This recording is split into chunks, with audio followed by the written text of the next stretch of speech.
Bacardi and cola. Do it. Pull sugar on it. It's Monday. That means you're looking at us. Because here we are, 9 o'clock, Monday night, January 12th of the new year. 251. 251 episodes of Snakes and Stogies, which is brought to you by Fulvius Apparel, fulviusapparel.com. Get you some shirts. Hats. Hoodie season is in full effect. So, oh man, dude, it was like 80 on Saturday here. Tell me about it. And now it's like 32. Oh, damn. Like it won't pick a season. Well, I got to tell you about my air conditioning debacles when we get into the show, so I know your pain. Well, thankfully, I have my handful of Fulvius hoodies that keep me nice and toasty in these cold and chilly nights. Do you have chilly days? I know that everything is literally custom, handmade to order, right?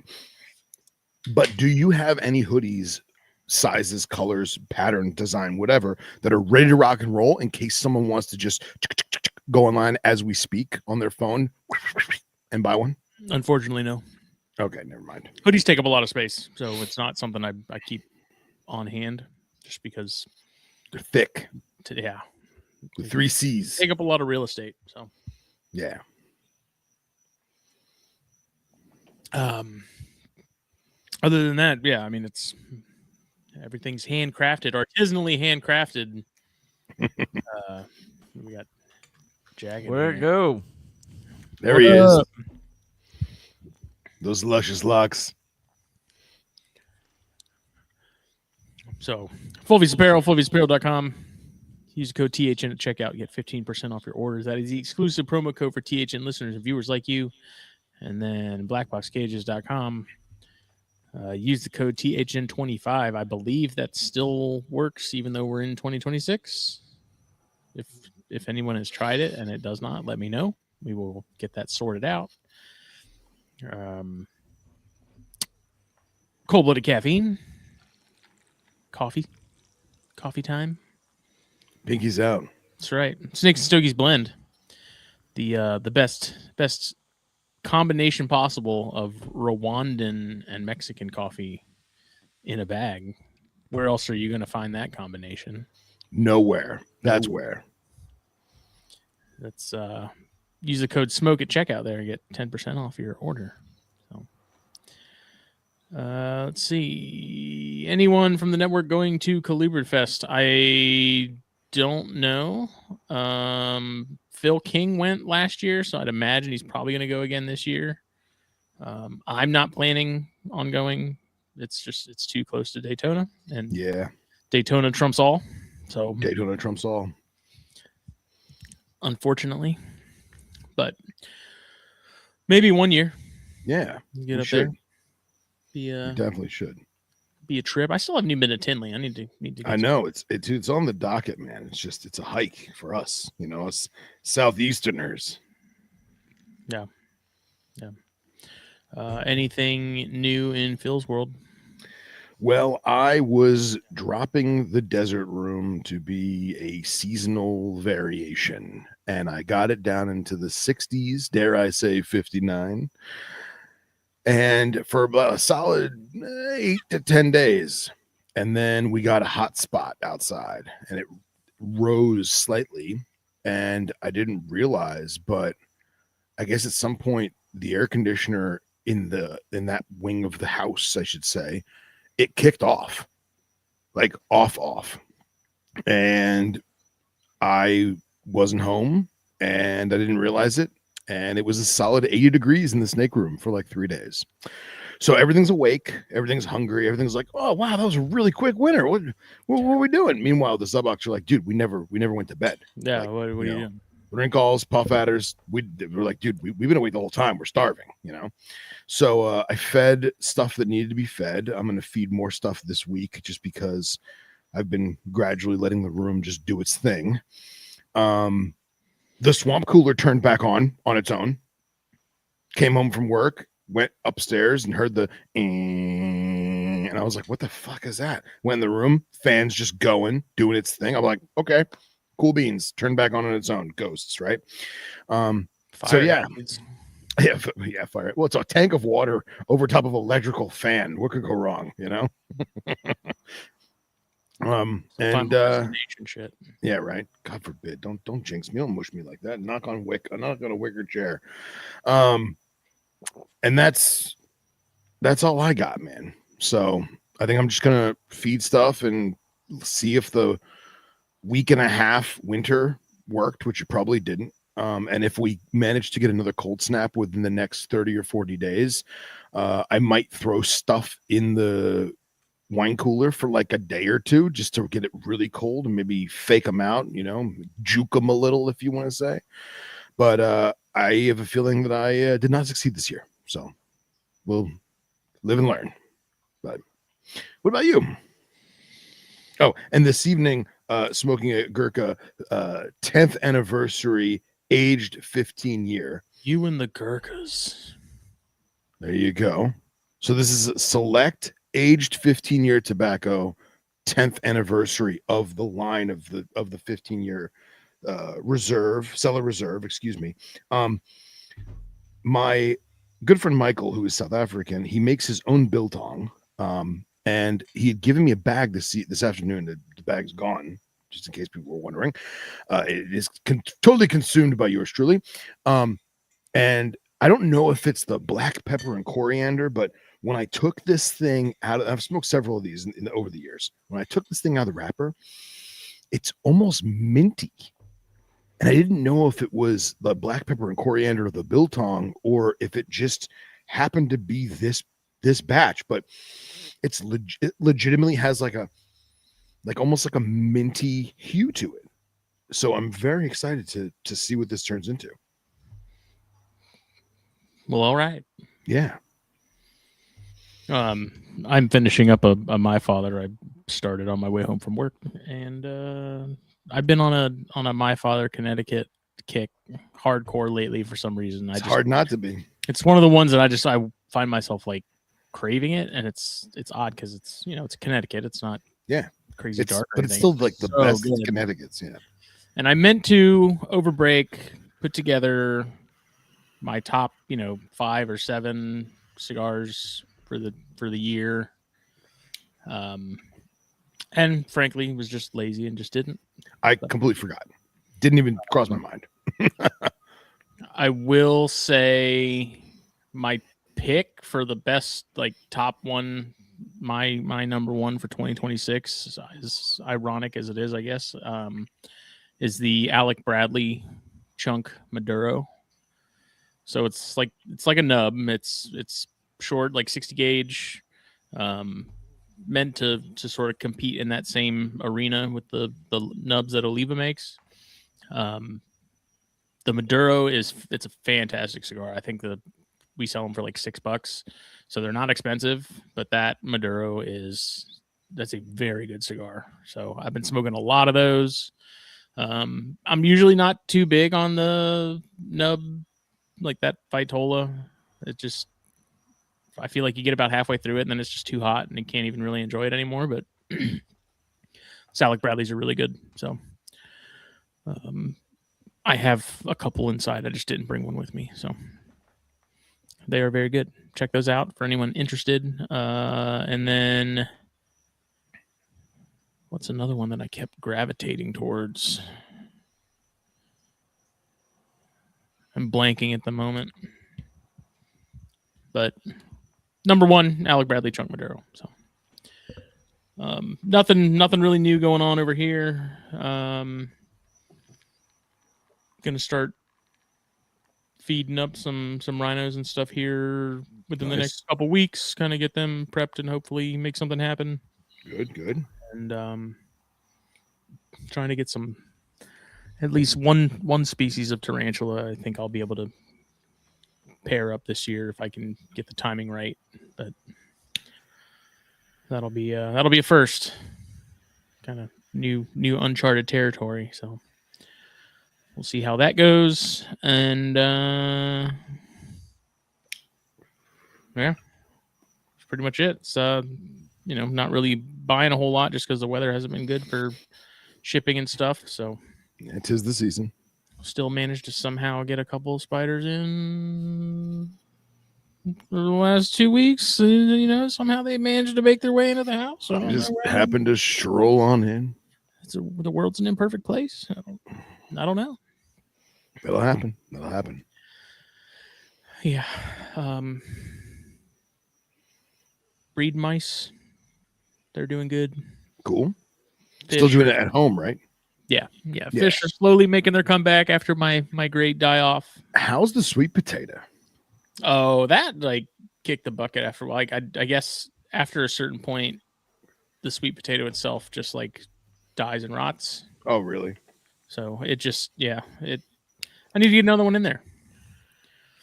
Which, Jack, I'm telling you, dude, as far as vivariums go and naturalistic setups, I am 1000% gonna plant a sweet potato in one of my bigger setups at some point because it did so well in this freaking fish tank.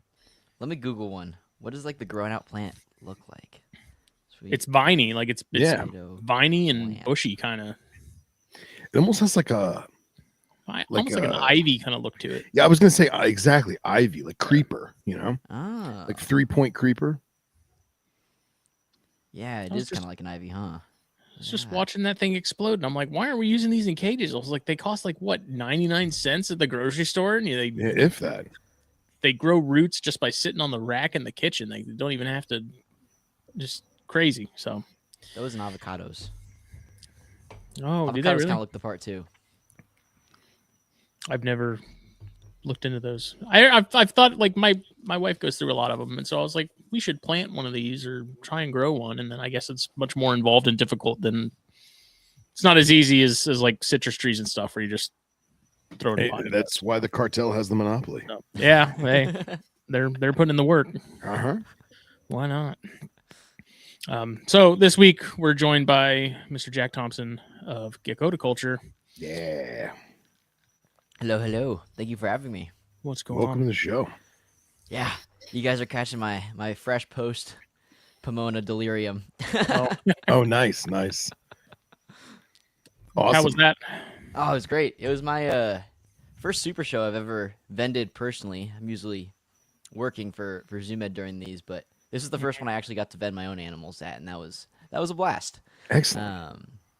It was we did a joint booth with myself, East Bay Vivarium, and then Lucas Lee of Centralian Exotics. So of course, yeah, it was a little party we had over there, and it was great. Awesome, man. It was a fun hodgepodge of I was kind of geckos and whatnot, and then Lucas had a bunch of pretty baller pythons and stuff, and then East Bay had a little bit of everything. So it was a good mix. That's good, man. That's good. How close are you to East Bay? Because I know Lucas is super close, daily frequenter close. Yeah. And are you same neck of the woods? Right now, no. I'm about 3 hours away from the shop, but I grew up much, much closer. I grew up in generally the same area, in the Bay Area. Okay, cool. And I moved down here for school and all that. So I've been living here ever since. Nice. But yeah, that was it wasn't the local shop to hit, but it was the cool one in the area to hit. Yeah. If that makes sense. Yeah, of course. And yeah, Lucas's good buddy Alex just I think somewhat recently took in part ownership in it too, and so they've been making some pretty cool upgrades and changes to the shop. So awesome. It seems to be coming along. Yeah, man, hell yeah. It's got a fantastic reputation aside from us jibber jabbering about it on podcasts. Absolutely. So, yeah, no, best in the Bay for sure. Yeah. That's another one we have not been out to. And at some point, it would be cool to get out that way, but yeah. The opposite coast. It's a trek. It always looks like a nice show. It looks like I honestly want to know. I know it is the super show, right? Pomona, the show, right? I really want to know if it's bigger or smaller than Daytona and Tinley. Bigger than square footage wise, bigger than Tinley. Okay. Yeah, that's for sure. So what Ramen does, so this was just the normal reptile super show. In the summer, he does the same venue at Pomona, but then he tacks on a whole fish building and a whole bird building. Oh wow! So there's twice as many people rolling through. And then Okay. that's a real fucking That's party. yeah. That's a You know? genuine super show. Yeah.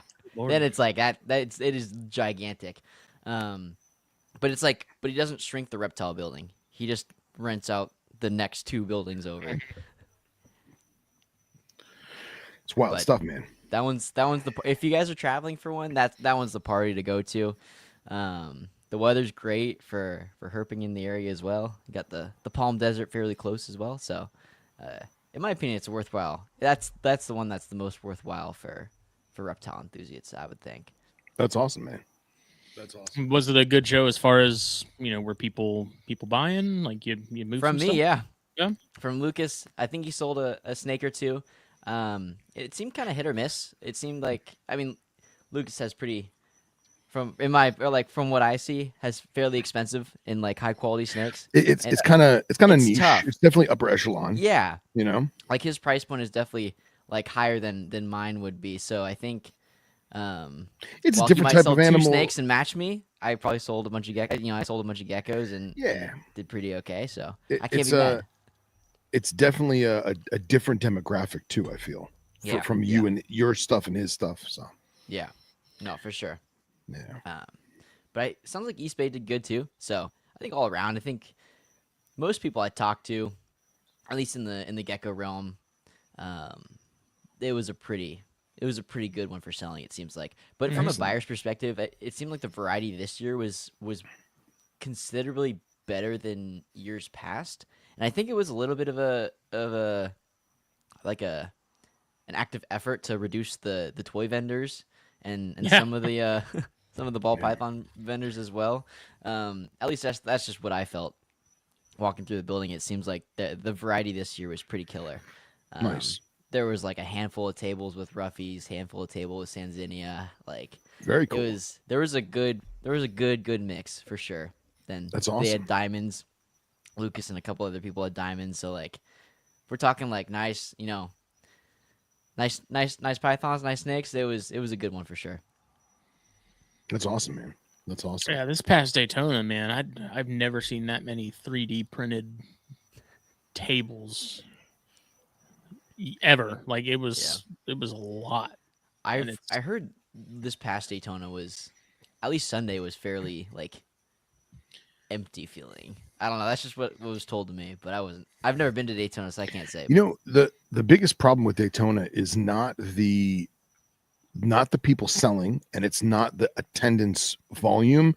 It's the fact that the buildings are so big that the aisles are they're just wide? 2 to 3 sizes wider than your traditional show, and it gives the allure, not allure, that's the wrong word. It gives like the illusion that it's empty when it's really not. Like if you stand there, you're like, man, that aisle has nobody in it. And if you stand there and focus and count the heads, there's 300 people in that aisle. Yeah, they're just all at the booths and stuff. So It just looks, it's very deceiving in that regard. Yeah. So I would rather it be that way than everyone be shoulder to shoulder. Yeah.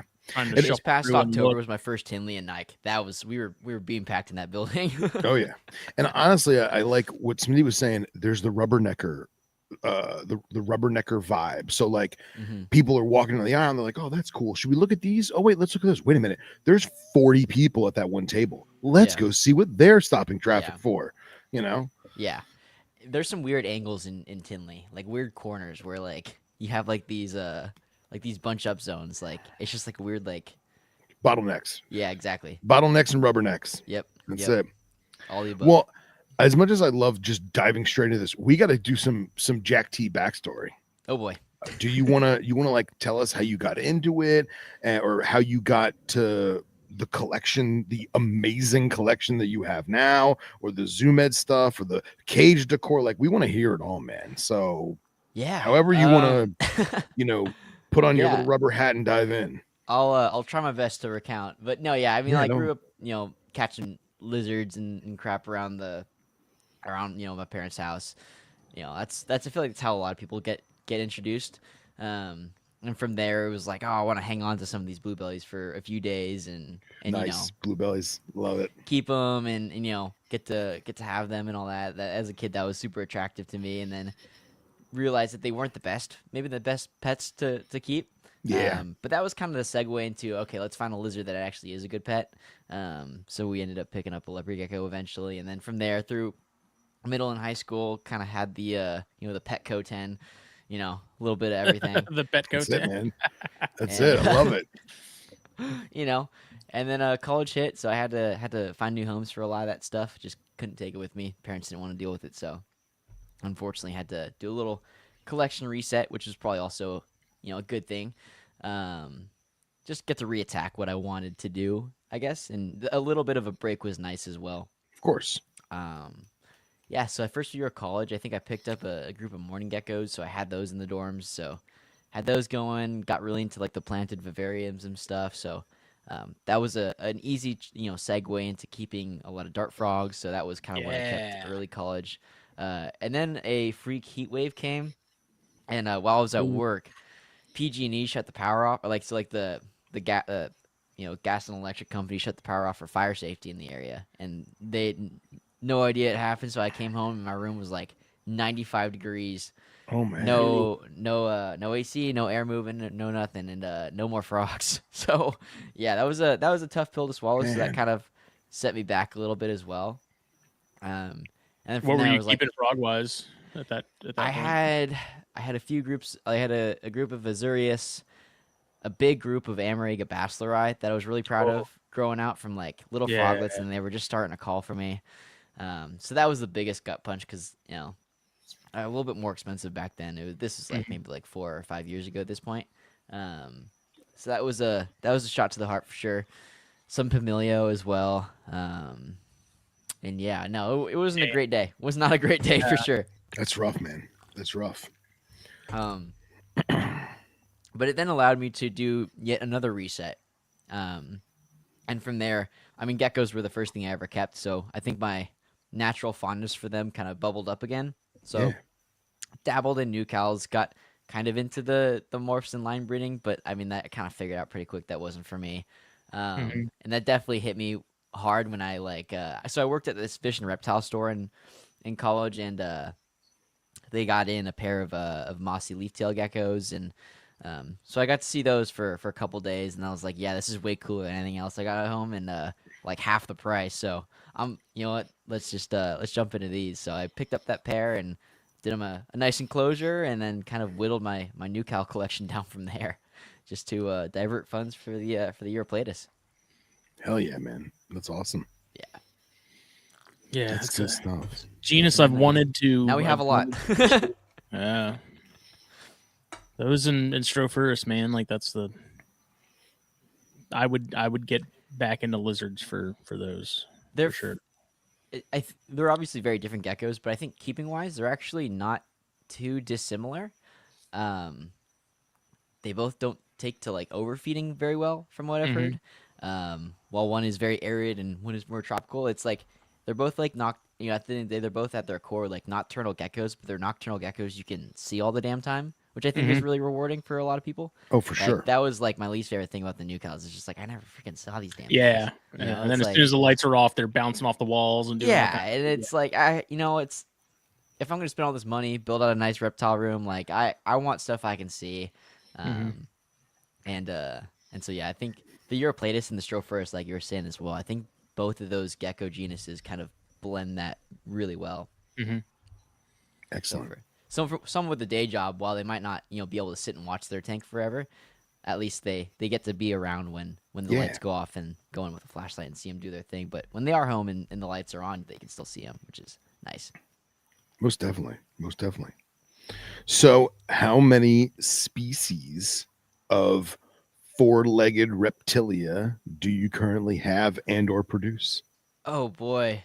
Break out those fingers four-legged. and toes, pal. Yeah. Oh boy. Legged species. So I've got. I guess let's start with the lizards, then we'll go into the Europlatus. So I've got a pair of Calotes pethiogoti. Cool. I've got clutches from them. Nice. Haven't been fertile yet. I think I need to get another male here soon and really piss my male off a little bit. Get him to do the thing. Yeah. Talking to Justin, that's of Legacy Herbs. That seems to be a key for him, at least, is male competition. Yeah. Have you tried shed skin from friends? I haven't yet. Well, there's not that many friends I can call and that can ship them to me, so it's a little bit get it, difficult in I that get it. respect, you know. But Yeah, yeah. that's an interesting. I think they're very visual. Like every time I walk by the enclosure, they're very like they see me. Key in on it. Yeah, they key on Yeah, they're really yeah. keying on you. So I think they're fairly visual in that respect. So like I've tried printing out pictures of other males and like sticking them to like the glass and stuff, and he gets kind of pissed off and his colors change, but it's You, pretty you got to funny. do the beta mirror. Yeah, exactly. Yeah, Yeah, that's it. that's That's exactly what cool, I'm trying to man. do. Clodies are I picked awesome. that up from working at the fish store because like when you would get like tangs in like really Mhm. aggressive fairly aggressive saltwater fish, you'd always put like a picture of a bigger fish next to the tank so that they don't think that they're the dominant fish and beat on everybody else. Oh. Yeah. So I tried a little bit of that. It hasn't worked quite yet, but I also haven't tried it in the spring yet. So like All right. I only tried it at the end of this past year. So going into this next year, I might just leave up a picture and just like let him suffer for a little bit, let him drive himself crazy. Yeah, and honestly, man, you gotta try different photo paper because certain photo paper, depending on whatever filament ink, like whatever the glossiness of it is, I don't know the right nomenclature, but some of them might work better than others in terms of like depth perception or like Yeah. lines visibility. Like they may not, and I've also seen a lot of times where people did something similar with the saltwater stuff, but they put a picture up and it was like the fish in the reef and it didn't work. But Yeah. when they cropped out just the fish, it worked. Yeah. So like you could try like a Colodtes male just on a white or black background with nothing That's a good else. idea. That's a You really know, good now idea. with your iPhone, you just hold the damn thing down and it makes Yeah. a sticker, you know? Exactly. That's when you start randomly sending stickers of Colodtes to each other. Different positions, so it's Just new like- and every day for them. Yeah. You know? Yeah. That's cool, man. But sorry, continue, please. Yeah. No. So I've got those going. I was gonna say something on those. Another idea is what if I just got like a plastic lizard and just like colored it partly blue, give it little blue Might work. stripes. That might work. Hey, man, it works for herpers in West Texas. Yeah. You know? Yeah, honestly, it wouldn't shock me, man. It would not shock me. Are you talking about like the pranks people play sometimes? Yeah, where they the leave, like, fake rubber snakes? snakes. Yeah. Yeah. Rubber gray God, bands. Yeah. I haven't been got yet, go. but Well, that's like there was a guy local to me who he got a rubber iguana. Somebody gave him like one of those realistic nature store rubber iguanas for like a Yeah. kid. So he's like, oh, I'll just put on the patio next to the pool. Well, now the local iguanas, they realize that there's no predators in this area because this one rubber iguana hasn't it's left. just like fucking. So now chilling, he's got like six. He's got like 6 adults in his yard, just like chilling. Yeah, So yeah, that might work. the old bait and switch. Yeah. Yeah. Right? So from there, I've also got pretty decent group of Abronia lithokyla, Yeah. red-lipped alligator lizards. So I've got 5 of those. A couple near breeding size. I've got one female that should be ready to go next year, and I'm hoping I have a male that I can pair to her. Now, if I can dive in that real quick, Mhm. I'm a closeted Bronya guy. Oh yeah. Is that the only species you currently have? And then let me ask you this: have you, with specifically the Lythros, do you find that they're more forgiving for the cold temperatures and or humidity? I think that I feel like it's both ends of the spectrum. Like Okay. from talking with other Lythro keepers, I think that they are fairly hardy to warm temperatures as well compared to the other It's more tolerant. more you know? tolerant Yeah. maybe. I mean, they seek out fairly hot basking spots for me at least during the day. Like Yeah. like my basking spots are like well in the 90s. But I use like small like 35-watt halogens, and they're just fairly close to the heat bulb. So or the basking spots are fairly close, so they can get fairly hot if they want to for a few hours each day, and I see them utilizing it Yeah. without fail most days. So I think access to that is really important, and thus like I think short exposure is also all right. So like say you had like a temporary thing happen and suddenly your room is in the 80s or whatever, like I wouldn't be like sweating it. I would Yeah. just be like, all right, let's try and nip this as soon as I can, and because I think that's the thing with them is I feel like the number one killer of Abronia, talking with some people, is not necessarily the peak heat. While it can absolutely do it, it's not necessarily like the one time peak heat. It's like sustained, fairly warm temperatures. So like, Yeah. I feel like the easiest way to kill an Abronia is just to keep it above 75 its whole life. You know, Yeah. like I feel like the night drops are extremely necessary for their for them to function properly and for their metabolism to work right and all that. I feel like it kind of is very similar to the Europlatus in that regard, where some of the species you can actually get somewhat warm, but like I feel like consistent warmth is what kind of eventually gets them Right. down Yeah. the wrong path. It can spike to 83, 84, but it still needs to drop 15 degrees at night. Exactly, yeah. Yeah. So that's Yeah. that's the benefit of living where I do. Like I got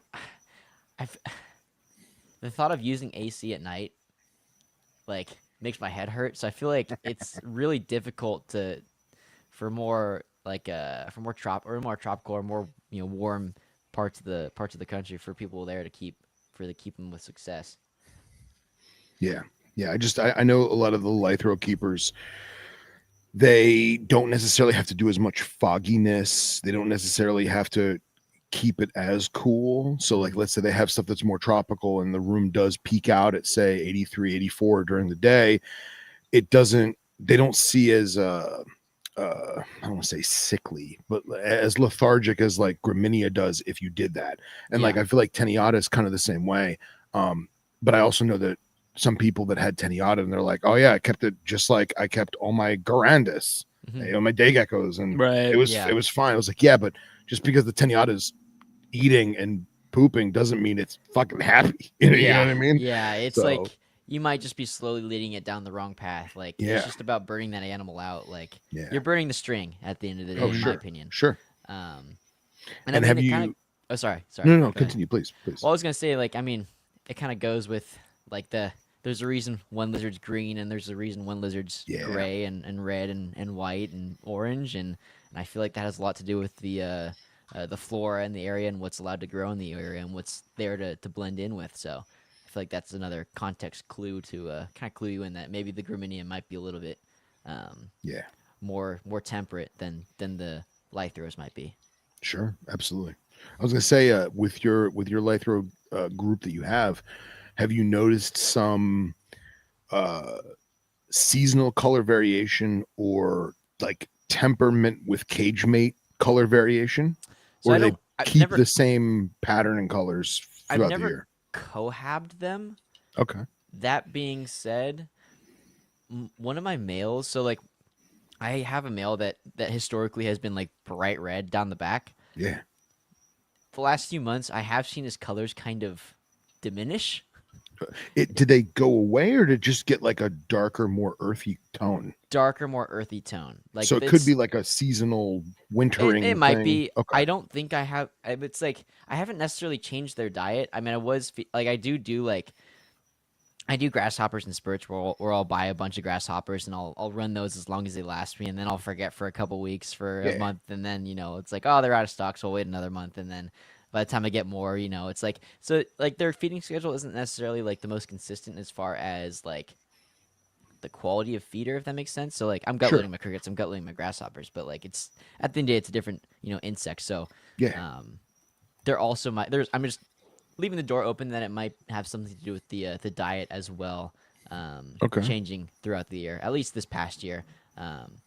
But this coming year, I just ordered a new batch of I just got in a new batch of grasshoppers yesterday. So I'm hoping I can get those colors back on as the temps rise. Nice. Maybe Nice. it might be just good timing, but Yeah, I mean, I also like, just because we may keep the room the same temp all year round, though the ambient of the room the same temp all year round, they still know like it's different outside.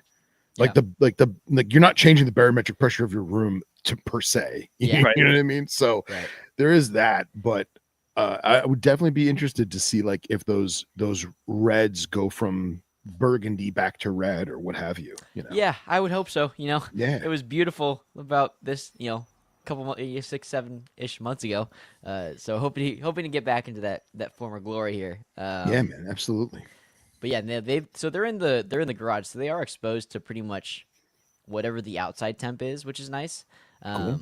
This time of year, it's like dipping down into like the low 50s at night around here, so Mhm. they're experiencing all of that, and yeah, so they've been getting it. They've been getting the big temperature swings, which is good. Yeah. Yeah. And for those listening, we're talking about abronia. This is Mexican alligator lizards, cloud forest montane alligator lizards. Yeah. Not to be confused with the stuff in Arizona. So Yeah. Those are cool too, though. Those look those are like super. they look like a lot of fun. They do. Just saying. The midrains or whatever. Yeah. Yeah. So, do you have any as far as feeding, like grasshoppers versus other feeders? I've never dealt with grasshoppers. It's crossed my mind for spiders because I've seen a lot of like the Korean invert hobby uses grasshoppers a lot. Are they more difficult to like keep alive? I mean, crickets historically have a reputation for being a real pain in the ass. Yeah. Grasshoppers, are those? How do those They're- compare as far as keeping them alive? And then, like, I've do you never. find a difference in the nutritional? Like, you notice any major differences in growth when you feed grasshoppers versus, crickets, or you mix it up enough to where you wouldn't really notice anything major from one or the other? Yeah, I haven't necessarily seen a huge difference. I mean, that being said, we just talked about how my male's kind of lost color the last few months, and I've been feeding crickets pretty regularly the last few months. So who knows if that has something to do with it? But in my opinion, they're a much easier feeder to keep alive and to actually grow. So like, I usually try and buy grasshoppers about as small as I can get them because I know in like 3 weeks of consistent feeding, good veggies and stuff, that they'll be like the size big enough for like tree monitors to eat them. So like, I've got to. There's also like a ticking time limit with like feeding them out. So thankfully, I've got buddies with some Odatria that would happily smack down on all my overly large grasshoppers when they Good. do get to that size. But to grow, I haven't found them to be that difficult. To breed, it seems pretty in depth.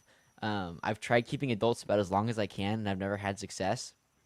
The eggs also take a long time to gestate, or not gestate, but like incubate, from what I've been told. So breeding seems to be a whole other beast. But at least keeping wise, I pretty much just keep them.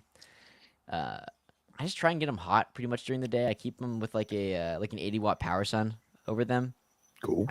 So they have How like big's the tub? just like a 6. Oh, so I use like a ReptiBreeze, so it's like a 1630 or 20, something like that. But it's got like an 80-watt power sun over it, so they're getting UV, and getting all that heat during the day, which is, from what I've been told, a big, a good care Yeah. standard for sure. I mean, if whenever we're out in the desert herping and stuff, there's grasshoppers everywhere, and it's like blazing sun, so it makes sense that that kind of translates to growing them out too. Oh, for sure. For sure. Yeah, man. I feel like crickets just, if you did that with crickets, if you gave crickets light, I feel like they would just crash. Yeah, Right? So, but that's I cool, know. man. That's awesome. Yeah, I you're gotta doing that. rely on the cricket plug to just keep a consistent supply coming in. Yeah. Well, it's your supplemental, Yeah, So, exactly. I've somehow not had that hard of a time keeping crickets alive for several weeks. Really? I'm not even doing anything special. Like, they're in a critter keeper. There's no substrate.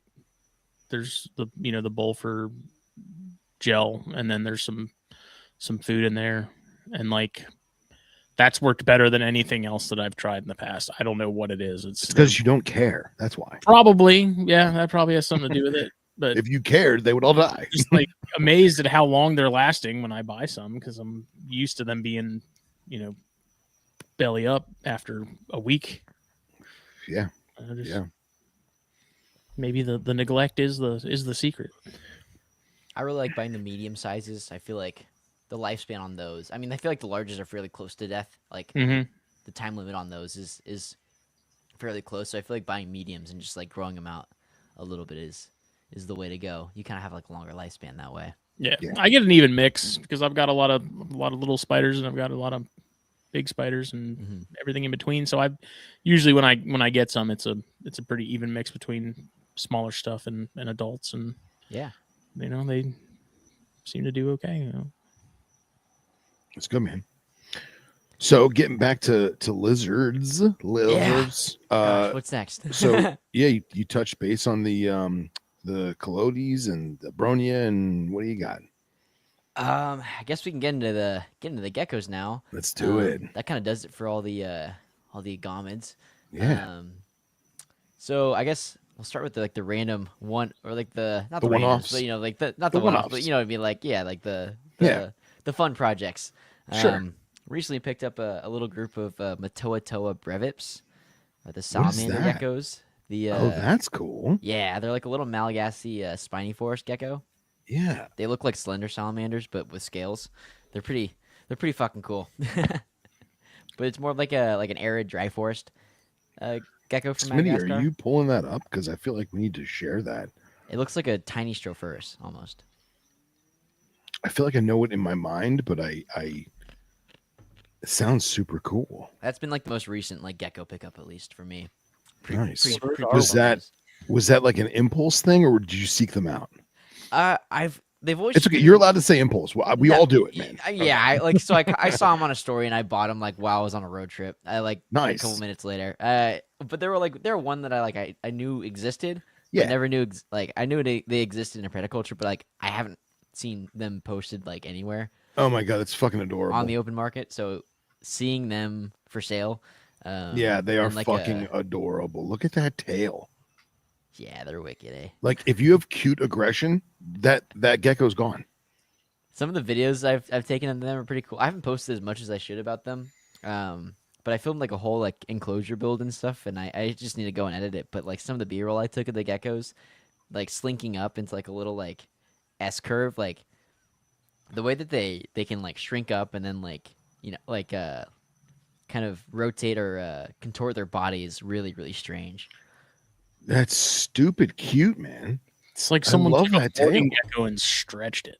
Yeah, it's like the dachshund of morning geckos. Docs. It's like they look fairly similar to like the Indo-Pacific tree geckos. Mm-hmm. It's kind of They like a do. close- They very much do. I don't know if it's and a honestly, close relative, but they look it has really a- similar. it has almost a cat gecko vibe to it. Kind of. Yeah. Yeah, Yeah, a little bit in the eyes. Yeah, I see that. yeah. Salamander gecko is a pretty good name for it. Yeah, I mean, it really Accurate. is. Yeah, very accurate. That's Yeah. really cool. Up close, they're really cool. They've got like these really cool beaded scales, so they kind of glisten a little bit too. Yeah, man, look at that face. Now, are they have claws and toe pads? Toe pads, yeah. Just toe pads? Okay. Yeah. But it's cool. I've got like this their enclosure. I've got them in like a 12-inch cube. They're like tiny little Yeah. geckos, like maybe like a third the size of a morning gecko if we're talking mass. Wow. Like we're like month-old Strophourus sized. Wow. Holy crap. And The yeah, so baby I've got 'em in Williams a- eye. yeah. Like so I've got them in like a 12-inch cube, but I took like these can I get like the spiny forest look? I took some of these like those not fake, but like aquarium like bonsai tree starters. Where, Yeah. like you can Mhm. put moss on it and it looks like a bonsai tree. Yeah. I just took a bunch of those and I just kind of created like a little like That's cool, man. they almost look like a little like a dead bush. That's dead, very like, cool. spiny bush. That's very cool. I saw somebody wanted to do the spiny forest, and what they did is they took I mean, I'm not this talented, but they took black hot glue gun. So like it's hot glue gun, but it's black sticks, Mhm. and then they got a fake branch, or silicone branch, whatever, and then they heated up and they went and they made little Hershey kisses with the glue gun. And they just glue gunned Hershey kisses all over this fake branch and made the thorns, Interesting.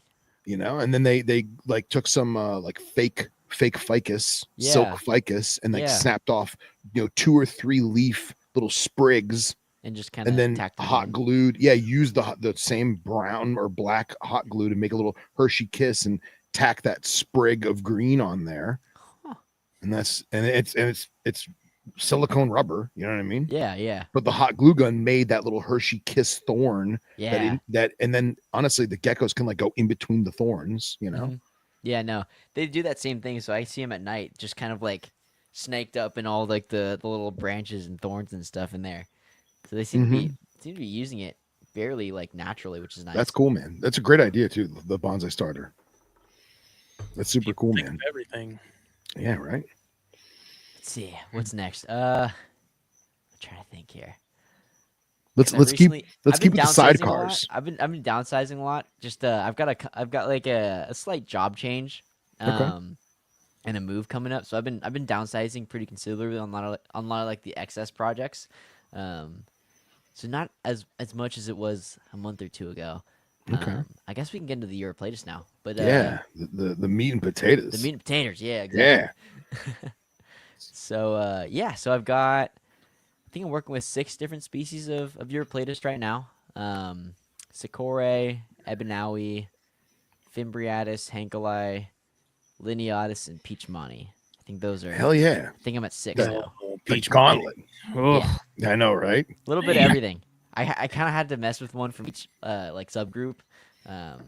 So I've been happy with the ones that I've chosen so far. And to be honest, as much as cool as those are, I know people are disappointed with the amount of importation and the mortality rate of Fimbriatus, but they're still my favorite, man. Yeah. And like, if you've got them going, bro, that's so cool. I'm so like stoked Hopefully for you. this year. I'm really trying. That's- Yeah, man. If you can get them, man, that's dude. High five, bro.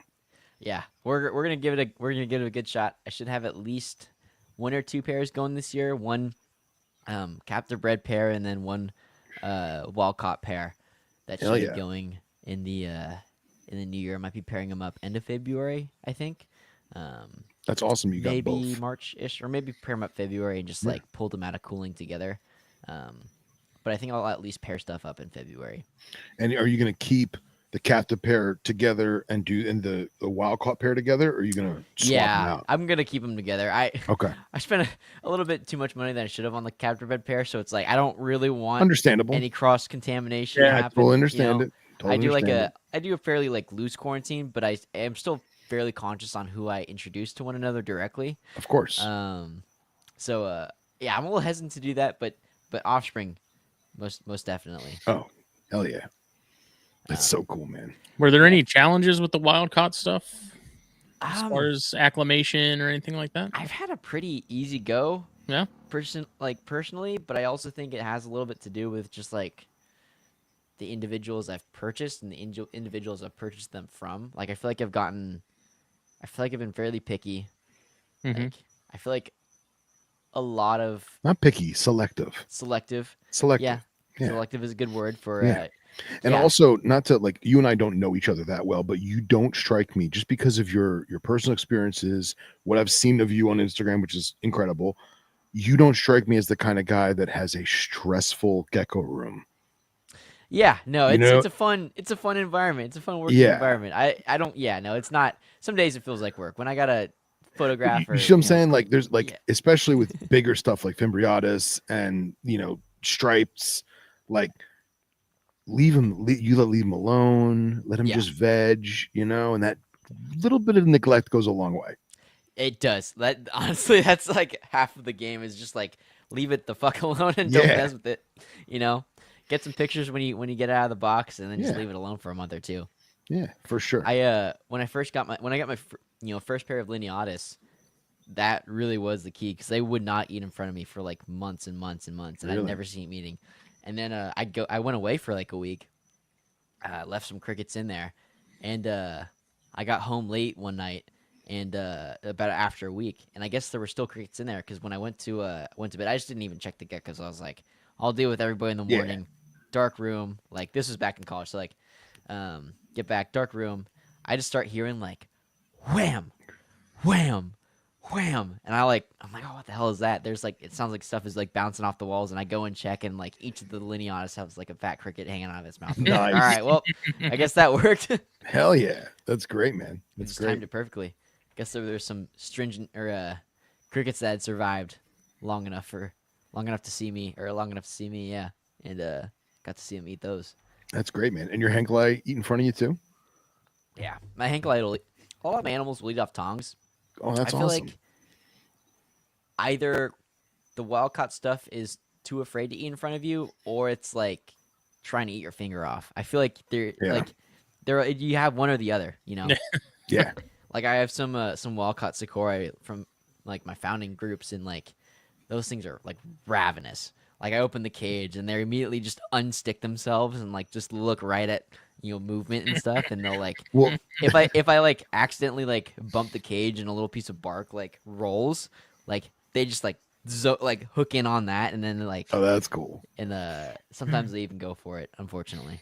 Yeah. But And they realize it's a cube of cocoa husk, and they're Yep. like, "Ha," spit Yep. it out. Let me ask you this: do your Henkelai live on the door of the Viv? a lot of the time. That was so I had Henkelai for a little bit, and like just enough just to like realize that I'm not cut out for them. They Why survived. not? They survived. They survived. They were rehomed to a friend. But they lived on the fucking doors of the Viv, Yeah. and like you'd go to feed them and be like, "Oh, this door's open." Fwomp, onto your Drop shirt. down. They just drop Oh, down. Yeah. mine would come up out the top, Oh yeah. and it was like, dude, how like they literally like this entire all these silk plants and cork husks and cork Mean flats. No, the front door of the glass. That's it. I have my theories about that, and it could be a couple of reasons. Oh, go do I tell, learned please. I learned pretty quick with my first pair of Sakura is that Europlatists hate cork. First and foremost, Yeah, they hate the rough texture. They really don't get along with it. If you put a cork branch in an oak branch or a birch branch in a Viv, they'll be on the cork or birch 10 times out of 10. I think it's because they can't sit flush to it. Is that It's is that the what you think? texture, I think, honestly. Yeah. it's just I too don't- rough. Too rough, yeah. Yeah, It just doesn't feel right to them. interesting. At least that's my standing theory with that. Just because I kept Sakura for a while with both, and I would never see them on the cork, and it was like a pretty healthy mix of both, and it's like both similar like basking opportunities and stuff like that. So like the only thing that made sense in my head is that they're just choosing to be on the smoother branches just because they prefer it. And it makes sense if they're choosing the glass as well. That at the end of the day is the smoothest branch. Mm-hmm. Another thing is that like the trunks of the trees that they're hanging out on in the wild are like massive. Oh, really? So like I feel like circumference wise, like the front of a door is way closer to like Yeah. the curvature of the trees Yeah. that they hang on Sure, compared sure. to like any branch that we can fit in there. Well, and I also thought too is that another reason why I got rid of them is because temperatures and stuff. But I always thought it was because it was cooler too. Yeah. So the glass is always going to be Mhm. 1 or 2 degrees cooler than Yeah. say whatever is against the back wall that's Mhm. retaining what little heat is there, you know? Yeah, yeah. It could also be a little bit of I can't see you, you can't see me going on. Oh yeah, that's If true. they're I hanging didn't out think of on that. that panel of glass, they can just see the 4 sides of the enclosure, and Yeah, their everything else, belly they is feel- to you. Yeah, exactly. I never thought of that. It's brilliant, man. That's probably the real reason. Let's I know. be It's real like here. yeah, I know. It's like we can theorize, but I feel like that has Yeah. something to do with it. Because like otherwise, why don't you just hang it on the sides? Which Yeah. mine do actually. I see a couple of mine. The thing about Europlatus though, and it kind of goes for all like the moss mimics, the bark mimics, is that they have like a favorite spot that they'll use for like weeks on end, and then they'll change spots, and then they use that spot for weeks on end during the day to sleep. Like they have a favorite sleeping spot for like long periods of time. And I've talked to people that have been in Madagascar, and I've seen like the same sakura on the same branch in the same place every single day. And it's not because the animal doesn't like get up and move around at night. Like they like go back to that same spot every day. Wow. It's got like its own perch. Yeah, exactly. Yeah. Yeah, That's really cool. it's their man. favorite spot. That's really cool. Speaking of perches, have you dabbled at all with some of the new 3D printed stuff? Not really for Europlatus. Okay. I think there is some. I haven't tried it. Like I'm not really buying wild caught animals anymore. But if I was still like bringing them in, I think PVC pipes would actually make a pretty good Like just normal white Home Depot. normal white Home Depot Yeah, PVC yeah. pipes. I feel like those would be pretty good, like because you can disinfect the hell out of those. Yeah. And run like an actual good quarantine cycle on those, and not have to worry. Like back when I was bringing them in, I'd just be doing like oak branches, and then I'd kind of do like a cycle where I'd cycle them out for a few months and then kind of bring them back in. But Yeah. yeah, no, it's not a. I feel like the 3D printed perches might actually be a good idea for maybe babies. I feel like it'd take a lot of plastic to do it for the adults, but like baby sakura, babies, that actually might not be a bad idea. Yeah, just like our buddy David Brahms, the reptile perch on Mhm. on Instagram and everything. Shout out to David. He's got a bunch of really cool stuff, mostly for chondros and Yeah, carpets. yeah. But honestly, man, I've been looking at just getting a chondro branch that is it looks like bark, but it's completely smooth to the touch. Yeah. Because plastic, and then gluing that into foam as like a smooth, like almost a river of bark, if that makes sense. And I feel like that has potential in some of those longitudinal geckos, Yeah, if you I want to hear what call you're it saying, that. yeah. Whether it be lined leaf tails or stenophorus or whatever. Yeah. No, I hear you. I think, for babies, I feel like that'd make a lot of sense if you're constantly swapping babies out, bumping Yeah. them up and stuff. Sure. A lot of my babies, for the majority of my stuff, I just use oak branches because they're available. Yeah. But for lineatus, I've done like, you can get like these like bamboo trellises on Amazon, like little plant trellises. So I've done those. And That's cool. it's like a nice blend of like smooth piece of bamboo for them to sleep on, but also, little twigs and branches that they can perch on at night. Nice. To hunt crickets off of. So it's like I feel like those. I've been using those for the baby lineatus for a little while, and I've been really liking them. Cool, man. That's awesome. That's awesome. Are you keeping, as far as the bigger stuff goes, are you keeping pairs together? Like, what are your setup sizes for like a pair of sakura? Yeah, sakura pairs. So I with the sakura and a number of different species, I'm usually removing the males for 4-ish months of the year. I think it kind of helps, not necessarily from like I don't think they're gonna breed perspective, but like it kind of helps like get everybody on the same cycle. So like Sure. Yeah. if I pair a bunch of sakura on the same day, generally I'll get eggs 30 days later on the same day. So it kind of helps just like keep everything consistent. Yeah. So I am like removing males for pretty much all the species. I didn't do it with lineatus this past year. I'm not swapping pairs up or anything like that, so I'm not worried about like sperm retention or anything like that. So I let the lineatus alone. There are species that'll stop laying eggs on their own. Some of the Europlatus, if you leave them together, they'll just constantly just bang, bang, bang, Keep dropping. keep dropping. Lineatus aren't one of them, so I've just left the males in. So I had a pretty good year last year, so I've just been doing that for them. But everything else I've separated just to try and, because the thing about like at the end of a breeding season when a female is like calcium depleted, if I have like a male in there as well, if the male is eating the same crickets I'm feeding the female, it's also putting on excess calcium, which isn't something I really want. So like I kind of like that separation where I can just like target feed that female as calcium rich of a bug as I can for a few months of the year, It's brilliant. It's good thinking, man. That's good. Yeah, because some of the zoos I've been to that have Europlatus, it's like obscene how large some of the calcium sacs on their animals are. Really? Yeah, like bigger than like the biggest, grandest calcium sacs are just like poking out of like this poor Henkel eye in the zoo. Oh, It's that's like, so what the sad. fuck are you guys doing? Yeah. ACA protocols are a joke. Yeah, let's not go down that fucking rabbit hole. Ugh.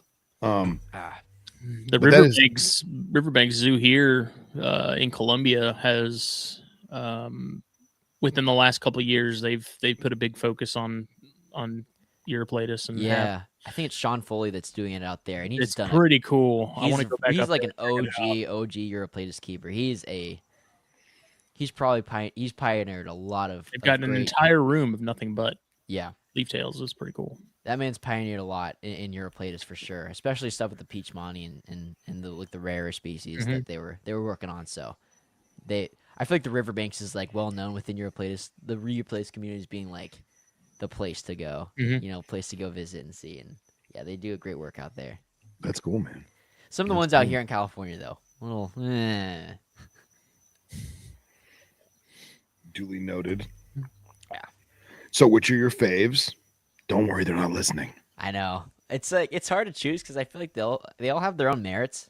They all kind of paint like a unique picture. I really like having one from each group just because like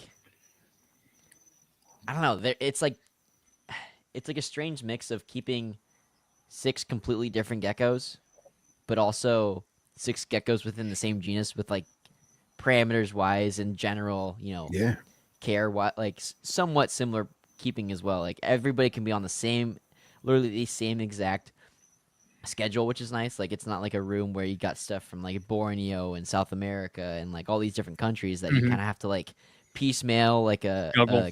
a seasonal schedule for. Yeah. Like everything is Madagascar. It's all on the same schedule, and I can just like operate that room like everything is kind of the same species, but obviously setups are different. But like, it's a cool way to get a lot of variety, if that makes sense. Yeah. Oh, for sure. For sure. It never gets old. It never gets old. He still didn't answer the question. I'm sorry, what was the question? Which one's your favorite? Going back, I would if I could only keep one and monetary value wasn't a thing, it would either be oh gosh, I feel like my interest is going to change if I breed Fimbriatus, but I'd say like Hankalai or Sakura, one of the moss Okay. mimics. Yeah. I really gravitate to the moss mimics a lot. That's cool, man. That's good. They're No wrong answer. I feel like the colors you can get out of them are like second to none, especially Sakura, because they come from a fairly temperate region. So there's like a ton of different like lichens and mosses that grow on the trees out there. So that kind of results in a really like detailed and colorful animal. Because they adapted to accommodate all that. Hinkle are a little bit less colorful, so they come from a little bit drier of a region, a little bit less green. So you kind of see that they have more like the whites and the different orangey kind of rusty tones sometimes. I would probably have to say Sakura, honestly. If Yeah, if money look at was no that. object and everything was Man. the exact same cost, I think Sakura are cool. It's just Yeah. like it's just like the perfect little package, Yeah, it's a man. fairly small, manageable gecko. You can give them a mansion in a 2x2x4, and Yeah, and those photos are so deceiving. Like that gecko looks like it's Fimbriata size, and it's not. it's probably maybe like a 6-inch gecko. Yeah, exactly. Not even. You know. Yeah. Oh, gorgeous. Yeah, so like I was saying, the colors you can get of Sakura are just like crazy.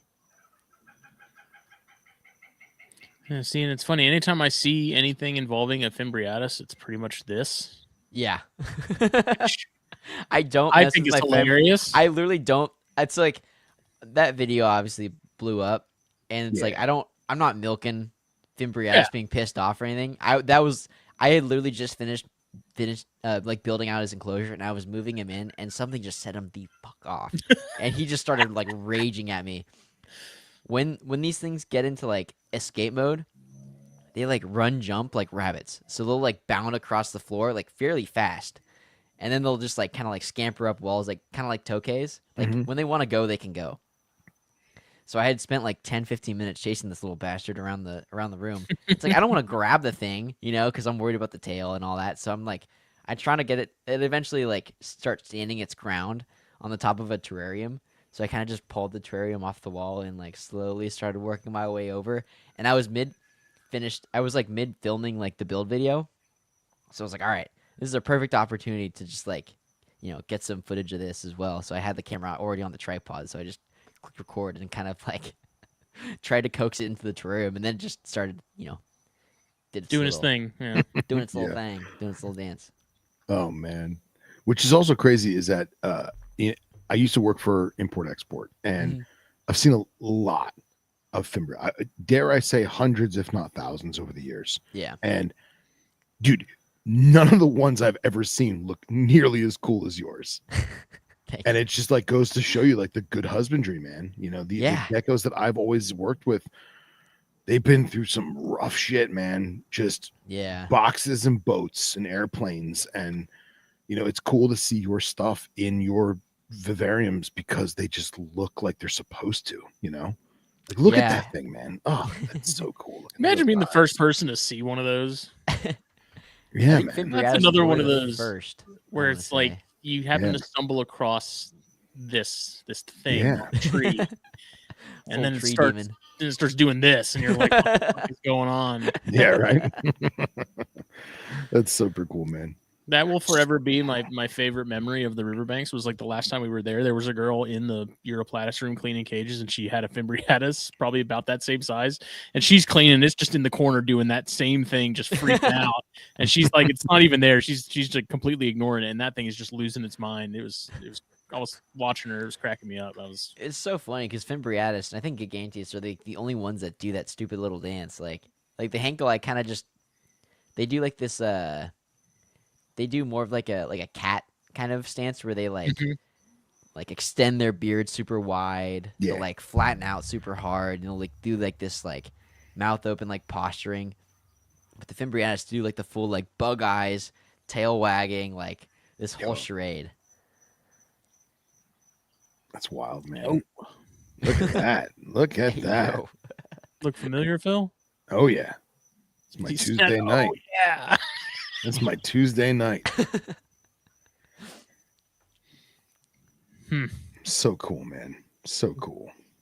Yeah. Yeah, I on the think subject of hemipenes, something neat I kind of we started putting the pieces together a little bit ago is that like the chances of like actual hybrids in Europlatus are like very very rare or like hard to come by or like nearly impossible because all their genitalia kind of works in like a lock and key within species. Yeah. So like they all have like a slightly different morphology to them. So that's why some people have a really hard time producing certain species is because there's like a chance that they could be cryptic species. I think, especially within like the Fimbriatus group stuff. So like Fimbriatus and then Secorae and Semeti. The Secorae and Semeti kind of look similar, so I feel like to the untrained eye, you know, it could be easy to accidentally pair two animals of different species and then not get anything and think the species are really difficult to breed, which would you kind of do if you like temperature things and some light schedule things and some food cycle things. It's fairly easy, but Yeah, and we've seen something similar to that with chondropythons and or green trees, I should say. Excuse me, not going to use the wrong scientific, but you know, everyone was like, "Oh, I can't get these two localities to go." Well, yeah, because they're actually different species. Yeah. We know that now. You know? yeah, I know. I kind of I had the opposite of that experience. Me and my buddy Lucas, we co own a pair of pure locality Charongs, and they bred the night we got them. So Yeah, I remember Nice. him talking about that. It was wild. I was like, dude, I was in my car listening to that, and I was like, fuck you, Lucas, man. I've been sitting here trying to pair my stuff and I get picked it him up that going. morning, drove him up to Lucas's, got him set up, paired them together, and then on my way home, I was maybe like a couple hours down the road, and he sends me a picture of them locked up, and I'm like, oh well. Well, it's like him and Nephrosamii. Like I've tried to do Namii for years, and he gets two lizards gifted to him as a adoption rehome, and boom, now he's got 14 eggs. Yeah. Fucking guy. Fucking cranking those things out, huh? Fucking guy. Damn you, Lee. Damn you, Lee. Damn you, Lee. He's not even here to defend himself, the poor Yeah. bastard. How many of the Pishmani do you have? I have 6 right now. Nice. Those are probably my favorite out of all of them. I think those are the ones that I'm so much like have the most interest in as far as like I want to know more about them. They're really Yeah, no, They're they're really very cool. unique even within Europlatus. They're so they come from the same part of the island as Secorae and Fantasticus, so fairly temperate, fairly cool. But they're unique in that they're more of like a high canopy species than a like a lower canopy species or lower, lower to the ground like Secorae and Fantasticus are. So they're extremely rare to encounter in the wild. I think they were only really finding them slash possibly collecting them. I mean, obviously collecting them at some point, but collecting them when they were chopping trees down. yeah. For whatever reason, and they were scampering out of the tops of the trees. I think I read something about that a little while ago. So yeah, they spend most of their time like really, really high up in the canopy. So in my head, they would be exposed to a wider range in temperatures and in sun exposures and a little bit more variable weather. So at least from what I've heard, they can actually handle it slightly warmer than like maybe a Sakura, or especially a Fantasticus can. I don't really intentionally do anything like that, but oh yeah, they're a super unique gecko. They're one of the only ones that like cork bark. Funny enough, I mean Hmm. it's in the name, but as far as cork bark goes, they're the only ones that'll use it. Um, but yeah, they're really cool. They do spend some time inside of the cork tubes.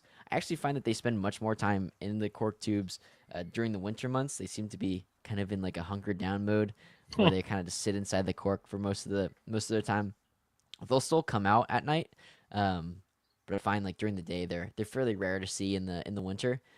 As it gets warmer though, I'll see them like out on cork tubes, kind of out like curled up in a little ball, on a random cork branch during the day. One of my females, her favorite spot is and has always been right on the like the front branch of the enclosure, which is really nice. But all my other ones tend to defer back into the cork for most of the time. Um, but yeah, they're a funky one. They're when they want to be, they can be extremely fast and definitely do a little bit of like a toke run. Um, trying to think what else. Yeah, they're very easy to get fat. So I think a lot of the times Hmm. where I feel like people say that they're on the harder side to keep, which might be true, but I feel like a lot of that is down to diet. I feel like people really have a tendency to overfeed them, and that can kind of lead to issues like gout. Um, Obviously, just them being fat isn't great for breeding either. Hmm. Their skin texture being the way that it is, it's really easy to disguise gout, I would think, as well. So while people might not be putting the dots together that, oh, that's why my gecko died, it could be a contributing factor as to why some people have lost seemingly, their whole collection of peach money before, Wow. is due to kind of dietary issues, possibly.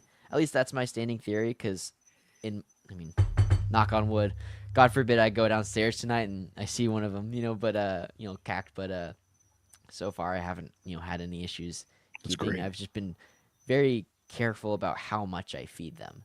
Um, you'll if you talk to the successful peach money keepers, it seems like they get fat off 4 crickets a week.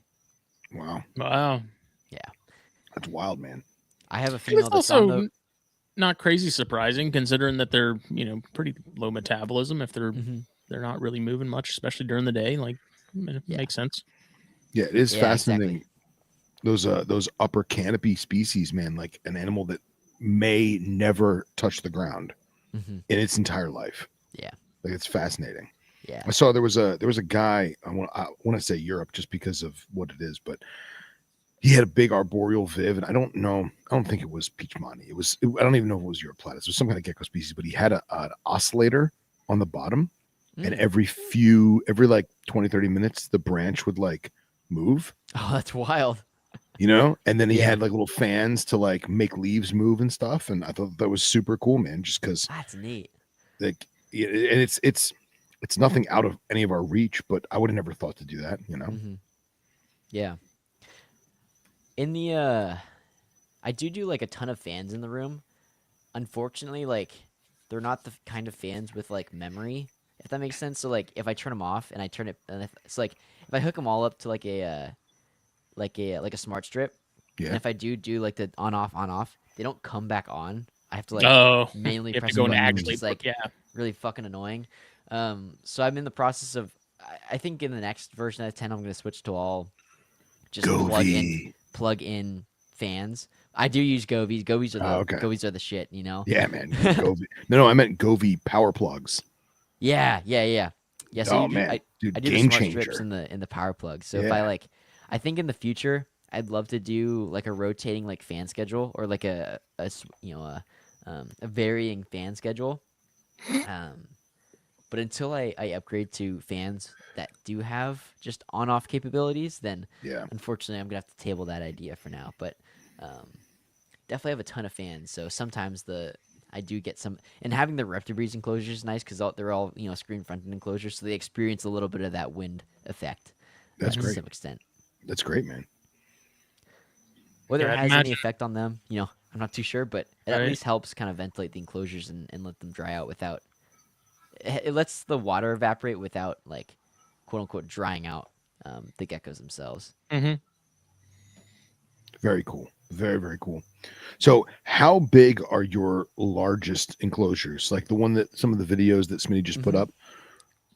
Those are your largest ones, or do you Yeah, have like yeah. The some largest ones I really have are big? about the largest ones I have are about 2 by 2 by 4. The big reptibreeds pretty much. Yeah. Those are for the Fimbriatus. I keep my Hankalai in 3 by 18 by 3s. Okay. Um, Lineatus in 24 by 18 by 3s. So just a little bit smaller, but honestly they could go into 3 by 18 by 3. It's just mainly just about space. Yeah. And I think the Hankalai they're much bulkier gecko, so I feel like the full 3 footers for those is necessary. Sure. And then from there, I've got kind of like solo Hankalai and 1836s.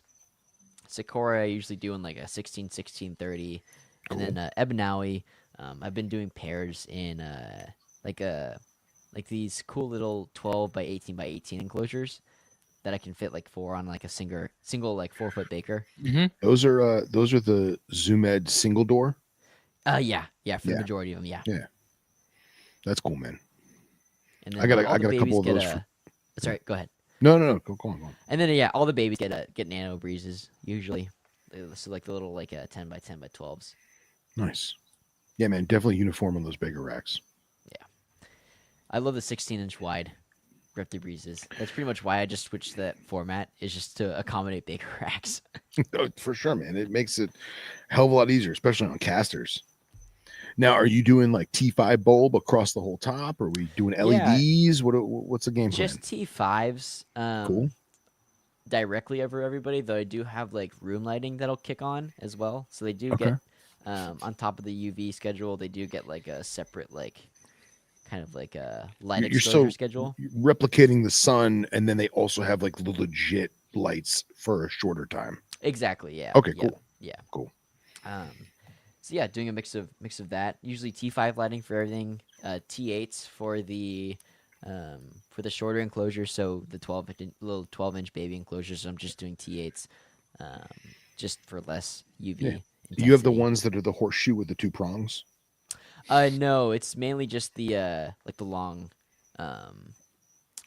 bulbs, like the long Is that 4-footed like bulbs. 18? Oh, 4. Oh, okay. Yeah, so I'm good. Yeah, basically going as wide as I can. So just Okay. that way it kind of stretches over each Yeah, enclosure. Yeah. Because each bigger rack is 4 foot. Yeah. Yeah, nice. Exactly. Cool. And any dabble in the LEDs or no?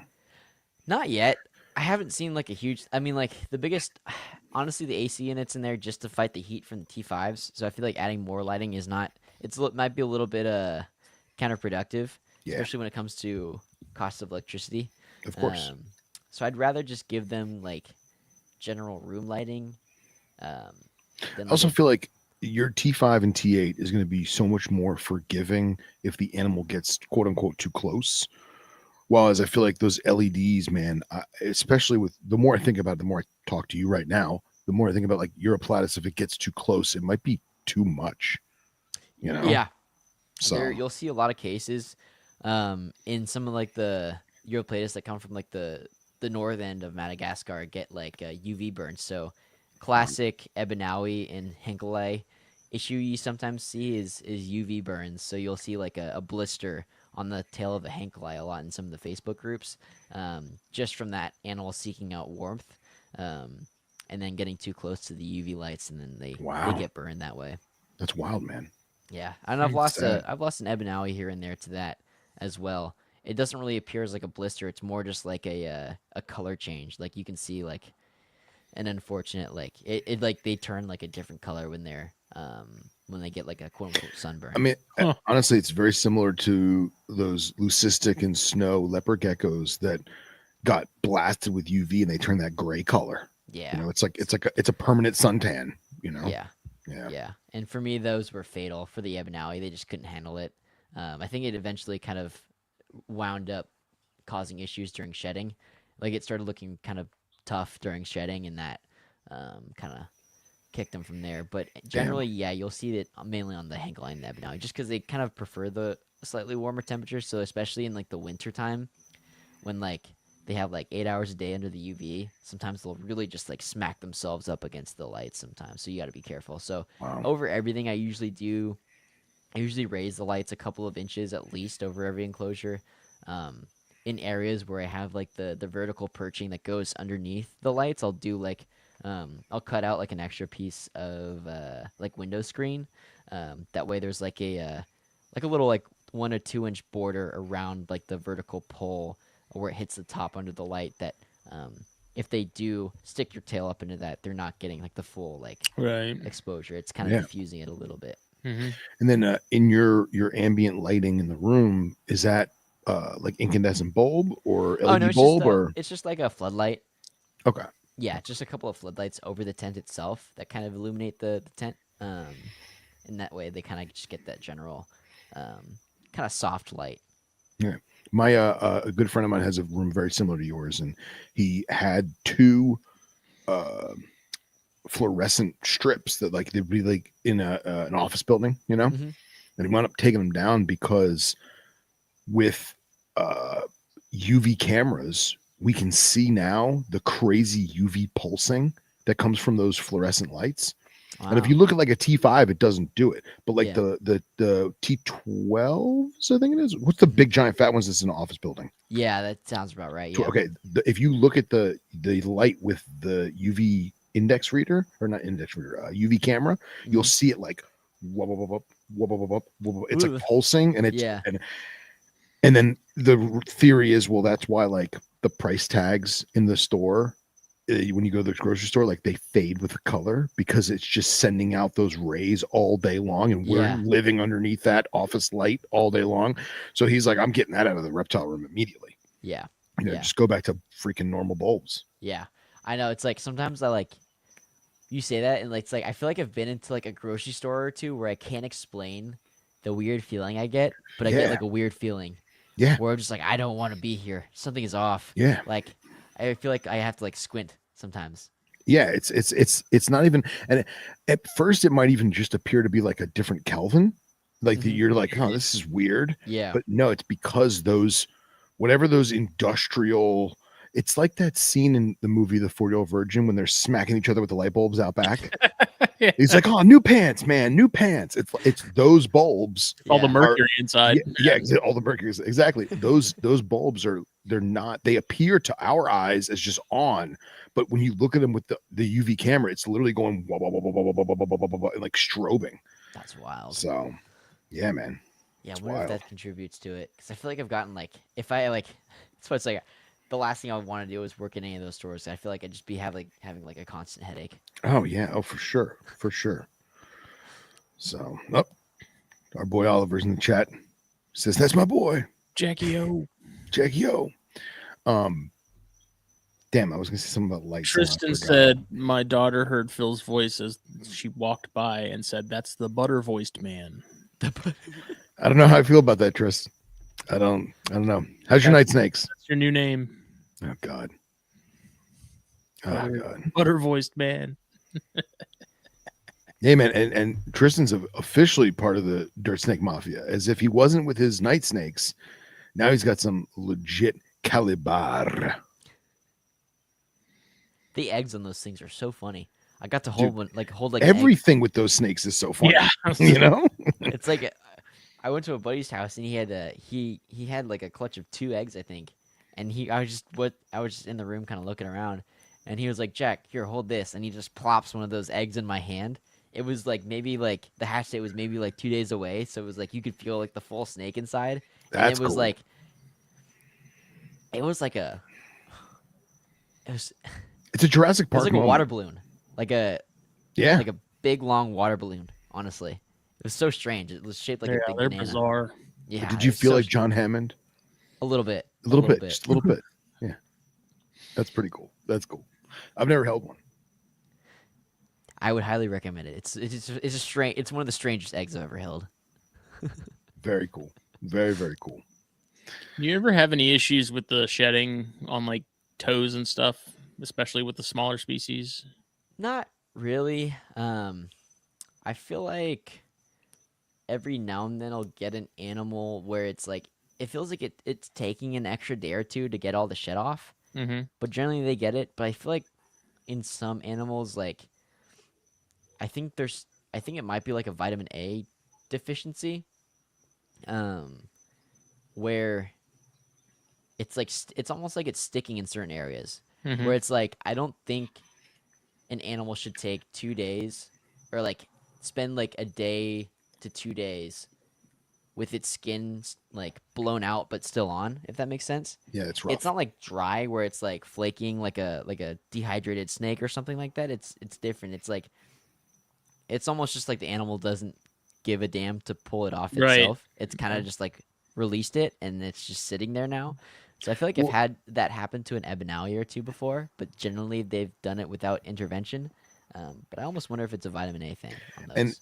that makes a lot of sense with the vitamin A thing because I've seen it in Nephris, and to be honest, I've seen it in some snakes too, where the I don't want to use the wrong terminology. People are going to butcher me on the internet, but that oil membrane between the new skin and the old skin, it's just not there.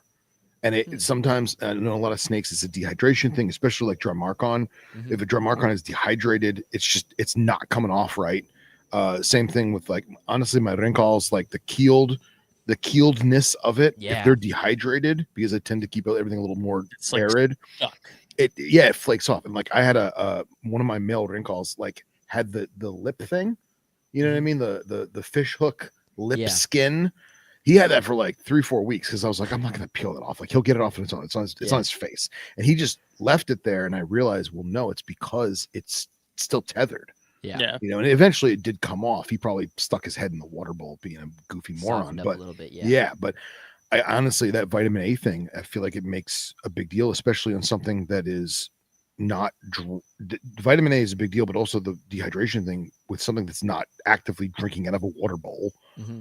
you know, and Yeah. it may even be like misting that, like when you see it happen, like fog them out that night. Yeah. You know what I mean? Exactly. Something dumb, easy. I don't know. Yeah. Just spitballing here. Yeah, I know. So with the tent, it's nice because I can really replicate that night humidity boom without having to intervene with like cage specific foggers. When I was keeping them in like my college room, I was doing like foggers for each tank, and that actually worked really well for a lot of like the temperate species. If you're just keeping a couple pairs of like Sakura, for example, I'd 100% recommend picking up a fogger just to run for like 4 hours each night, Hmm. just to give them that really nice humidity boom. Yeah. Um, but right now I've got like the room humidifier and like all the spares go off, and after they go off, like the humidity spikes like 90% for like 5-6 hours. Oh, So like nice. there still is that nice boom, but like on the subject of foggers, though, like I feel like there's a lot of merit to that. As long as they can dry out during the day, I feel like there's a ton of merit to using those. Mm-hmm. That's cool, man. But with the vitamin A thing, like it's hard to say too, because like I feel like a dehydrated animal would have a hard time metabolizing vitamin A. So it's like it might be like a twofold thing, Yeah. where Yeah. it's like even if you are giving it to them, if they're also dehydrated, it will still look like a vitamin A deficiency. True. Um, but if they don't lack vitamin A and they're dehydrated, then it will also, it's like Yeah. Yeah. it could just be a multitude of factors, honestly. Yeah. Do let's go to supplements. Let's talk supplements and talk Oh about boy, this is where it gets yeah, really let's nitty gritty and anecdotal. just nerd out, bro. Nerd out on that shit. Well, Yeah, let's first of all, like, Okay. what's your with a lot of the nocturnal geckos and stuff, you'll see people saying, they're nocturnal, they don't need UV, supplementation is not necessarily optional, but like not as prioritized as it is and stuff like Phelsuma and like hmm stuff like that. So like what are your thoughts on nocturnal species and the whole supplementation thing and UV and things like that? Great question. I can't speak for all nocturnal geckos or nocturnal species, but I can't speak for Eurypletus and it being extremely necessary, in my opinion, for success, especially with breeding. Um, while they are a nocturnal gecko, they are also a gecko that spends almost all their time like hiding in plain sight, Mm-hmm. exposed. you know. So it would reason that they would spend time exposed to sunlight and thus UV. So I think it's really important. Uh, like I see my Ebanawi just like underneath the lights for many, for all day pretty much. Mhm. Like they'll spend time underneath the leaves and stuff too and hidden away, but they will spend time seeking out They that chose to they sit under the chose light. to sit Yeah. under the light, exactly. And it's not just like, oh, it's like a bunch of leaves piled up at the roof and enclosure. It's like, no, like they're on a branch, fully exposed, and then there's light. Yeah. Like beating. Just sitting there. Yeah. They're sitting there. So Yeah, they're I not on think the underside of the branch. They're on top on of the top branch. of the Yeah, branch, yeah. like chilling there, curled up, sun coming like so. Like Yeah. they spent like I feel like they seek it out. There's a lot of merits to UV also being a good sterilizer of the environment. So like funky bacteria and things like that. There's some merit to that, especially if it's a gecko. You're like hand spraying, so there's water droplets on the enclosure that Dude, they're fungus. drinking. Yeah, Mhm. exactly. So I feel like it's really necessary from like a health perspective as well, or like Sure. I guess hygiene perspective. Yeah. Yeah, As hygiene. like a slight, I don't know how good of a job that they're, the reptile specific UV lights do as far as sterilization. I'm actually kind of interested to see if anybody's done tests on that. Oh, dude, we're There's any getting kind of petri like dishes as soon as we're done with exactly. this. Yeah, Oh, I know, right? Make some cultures and then blast them under some T5s and see what happens. Honestly, man, like that's a fucking Could be a brilliant good idea. yeah, could be a good could be a good marketing sales point for Yeah, I know, yeah. yeah. Anyway, Dude, you gotta get some mushrooms too, and like just cook them. yeah, see what happens. Yeah. But yeah, no, so for Europlaya specifically, they are a species that I feel like is exposed to daylight frequently. They're not a gecko that hides in cork tubes all day, completely, out of the sunlight or out of any daylight, Mhm. Mhm. So I think UV for them is pretty beneficial. Um, but yeah, can't speak for all nocturnal geckos, but for these at least, I think Yeah. it's important. Yeah, man, I'd concur. That's pretty awesome. So we know that you have a full spectrum array on a particular regimen, excuse me. Are you, and you're gut loading all your food? Mhm. Are you shake and bake dusting? Are you leaving in caps of powder like Garandus and leopard geckos at all? Or what do you got? So I've heard I'm constantly kind of switching what I'm doing and trying Okay. things out. Yeah, I've man. heard whispers of some of like the OG Europlate escapers in Europe doing the chalk method, so Yeah. leaving chalk in there. I do that with my Clemmerai at work, and like I've seen my female come up and just like scrape chunks off of the turtle bone. It's quite funny. Nice. I've never seen. It's hard because it's a nocturnal gecko, and like Phelsuma respond very quickly to stimulus, and Europlatus just don't Yeah. sometimes. Yeah. So it's hard to make that observation for sure. That being said, though, like I've been doing, I usually just calcium dust. Okay. That Shake being and said, bake. like I usually just shake and bake, but I also do, I do gut load with some higher calcium veggies, so like the kale, the um, uh, you know, butternut squash. I do like sweet potatoes, carrots, and a rotation of those generally. Yeah. Mustard greens, dandelion greens, that kind of thing. And I'll usually just leave those in with the crickets for like 24 hours before I feed. And then so then from there though, I try and keep like this is kind of where it becomes important to be like an active keeper where like you're making consistent observations on the health of the animal like every feeding day, because the condition of their calcium sacs can kind of vary, especially throughout a breeding season. You just don't want them to get too small on you and like sneak up on you where like okay now you're playing catch up on calcium levels. Yeah. But you also don't want to go too much because there's a lot of cases where you see of like these extremely like bloated calcium sacs, and I don't know if it's because they don't use it or they haven't used it in a while, or if it's because of an underlying issue where it calcifies, so it becomes hard, Right. and they're unable to use it from there. Mhm. So it's important to keep them from going that route. but also making sure that they have enough calcium to produce good eggs. Because the thing with them is that they use a lot of calcium. They're forming fully calcified eggs, like hard shelled eggs, and it takes a lot out of them to do that. So, Mm-hmm. um, so like they'll definitely use the calcium in their calcium sacks over the course of a breeding season. So yeah, good idea to replenish those. But then again, like with some of the males, also have to be conscious that going too far. Yeah, might like you lead said to, earlier, taking yeah, them out so they're not eating the calcium-rich stuff that you're feeding to the females. exactly. Yeah. Yeah, exactly. Yeah. Now, without saying brand names or whatever, is there a particular calcium supplement or multivitamin powder that you're a fan of? Or are you mixing your own? Or Yeah. I've kind of just stuck. I mean, maybe it's because I'm biased, but I've stuck with the Zoo Med stuff yeah, pretty man. consistently. But like, a lot of my friends have a lot of success with crushed cuttlebone, especially. Yeah. And I think there's some. So like when I do dust calcium, I'm not just globbing in a huge like handful of calcium and just like really chalking it up. Like it's a dusting. Yeah. I don't want it like chalky on them.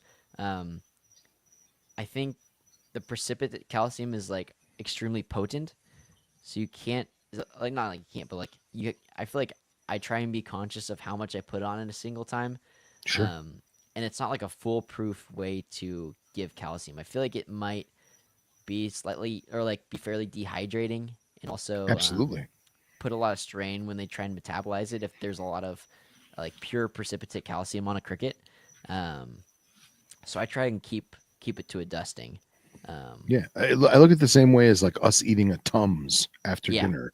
Like the idea is it's going to soak up stomach acid and juices and whatever else. So if you have an animal that's partially or considerably dehydrated, now you just made them eat a stick of chalk yeah, wrapped around your cricket, yeah, Yeah.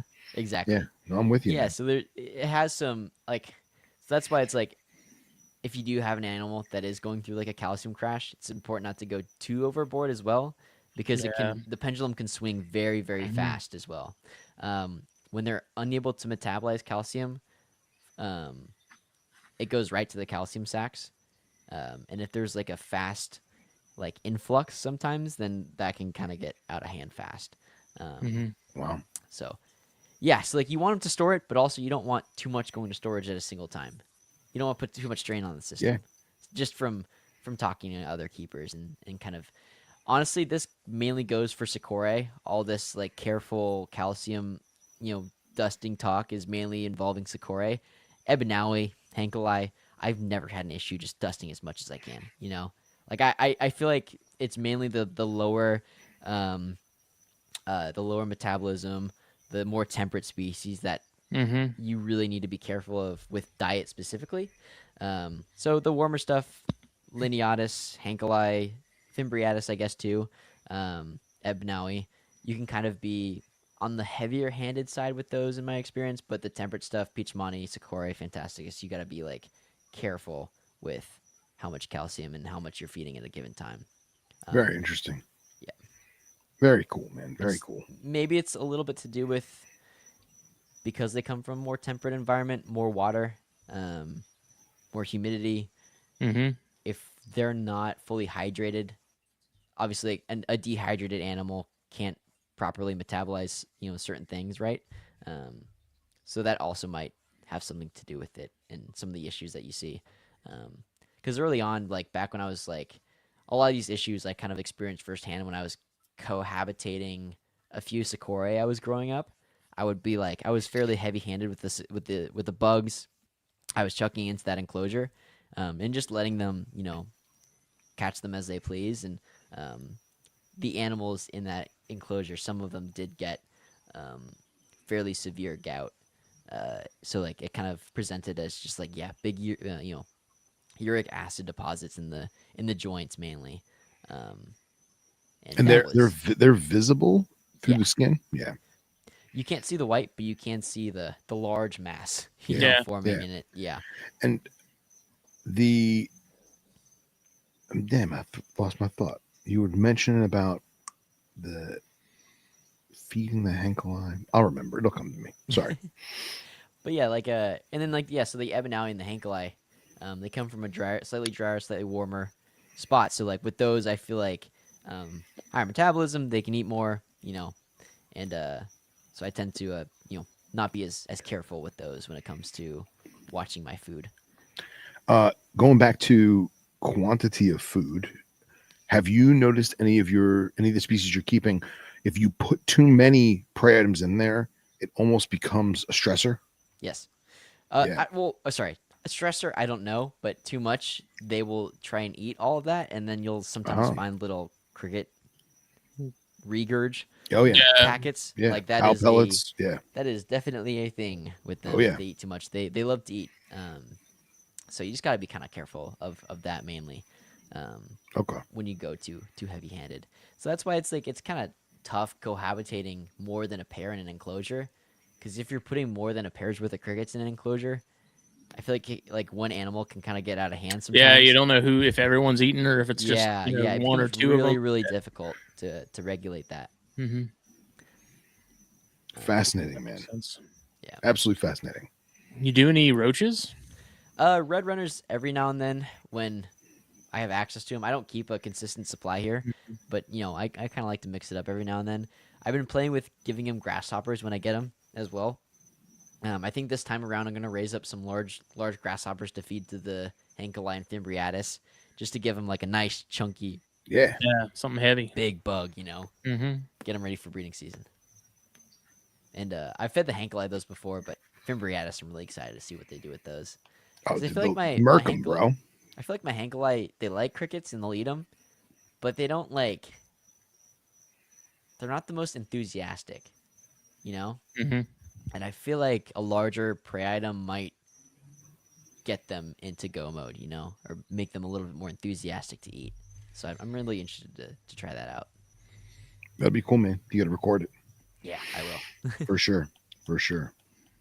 And will some of those, like the bigger species, will they eat? Like if it's during the day and you throw some crickets in there, are they pretty much on it? Yeah, Sakura especially, Mm-hmm. Lineatus too.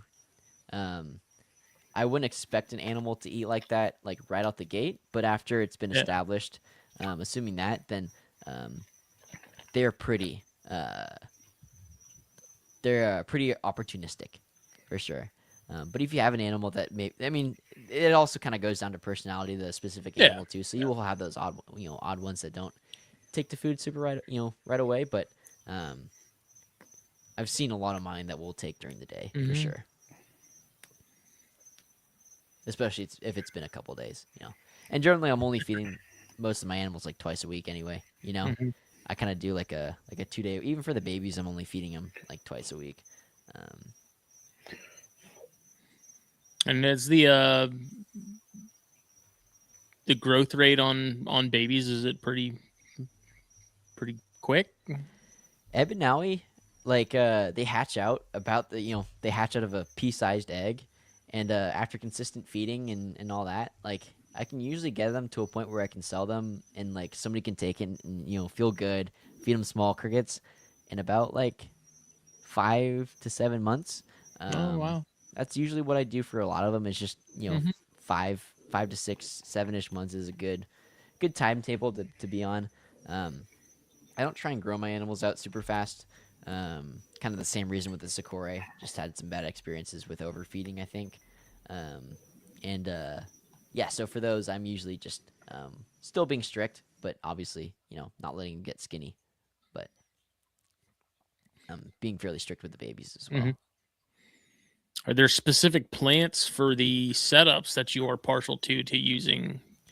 I'm a big fan of bird's nest ferns, mainly because I can kind of do like a moss ball of sphagnum moss, and I can zip tie it to whatever oak branch I can have in that enclosure. Okay, yeah, that's what I saw in the videos you were using. Okay. It's you can't do that with every plant, and I think some shade is really beneficial because they'll hang out underneath the large fronds and kind of get some shade from the UV. I think that's fairly natural. So that's mainly why I like to use those, because they can blanket an area with shade and also provide good drinking environments. And with the sprayers, as long as once you establish a bird's nest fern to be epiphytic, it's freaking bulletproof. But getting there, you kind of have to keep it really well hydrated. So, for like the first like 6 to 12 months, you got to make sure that that moss ball stays pretty moist consistently. But once you start seeing like the epiphytic roots kind of like poke out, once it starts clinging to the wood, then you can kind of abuse the hell out of those plants. Have you tried any habitat endemic plants in Vivs? Yeah. Oh, so bird's nest ferns. I don't know if it's the specific species of Asplenium, but bird's nest ferns are on Madagascar. Okay. So that's kind of why I've gravitated to those. Is kind of it. It's not like the specific species of Asplenium, I don't think, but it's a close enough relative, and it has that look where I'm like, okay, this works in my head Mhm. at least, you know. Yeah. Yeah, I just didn't know if there was Madagascar's a. hard with endemic plants. Oh, I'd imagine. They are very easygoing with their animals and not really easygoing with their plants. Kind of funny. Crazy. And then South America is completely different. hmm Well, I guess this is a good time to bring up social media. Ah, You got a pretty amazing social media presence. I mean, in multiple avenues. How did you get into that and get that ball rolling, man? I think a lot of it was a product of His OF. I was gonna say his generation. It's his Yep. generation's calling, you know? Well, so when I was getting into cresty geckos, I wasn't blind to the fact that I would have to do some nifty marketing to sell my cresty geckos. Sure. Like that was a big thing about doing New Caledonians is like marketing is an important factor if you're ever gonna Yeah. Yeah. go the distance with New Cals. So it was a lot of just trial and error in that realm and trying to do, make myself Known. known, reputable, Yeah, all the yeah. above, be the guy to get certain animals from. So I learned a lot from Cresty Gecko people on kind of creating that image, I guess. Trial by fire. And then once I got into Europlatus, it was like now I'm like one of the only people that are like doing Europlatus, content. I'm not the only one. There's a couple. Yeah. There's many other really really cool pages, but very far less than New Caledonians. So I feel like at that point, the content starting to stick out a little bit more, and become unique and popular because people they like the new unique rare stuff, and that's my favorite thing is like seeing a new subgenre of reptile get like randomly really popular. Like, Oh yeah. even though like I know they exist, like if a page just pops up dedicated to a certain genus and they're showing me all the reasons why that genus is badass, like I'll be invested, I'll be like, Mhm. damn, like house snakes are really coming up, or like damn tachydramus are really coming up, and like Those are cool as hell. I'm You know, sorry. so- Salamander geckos, man. I'm just saying. Like, fuckers are adorable. I've kind of just extended my reach into just Madagascan species, Yeah.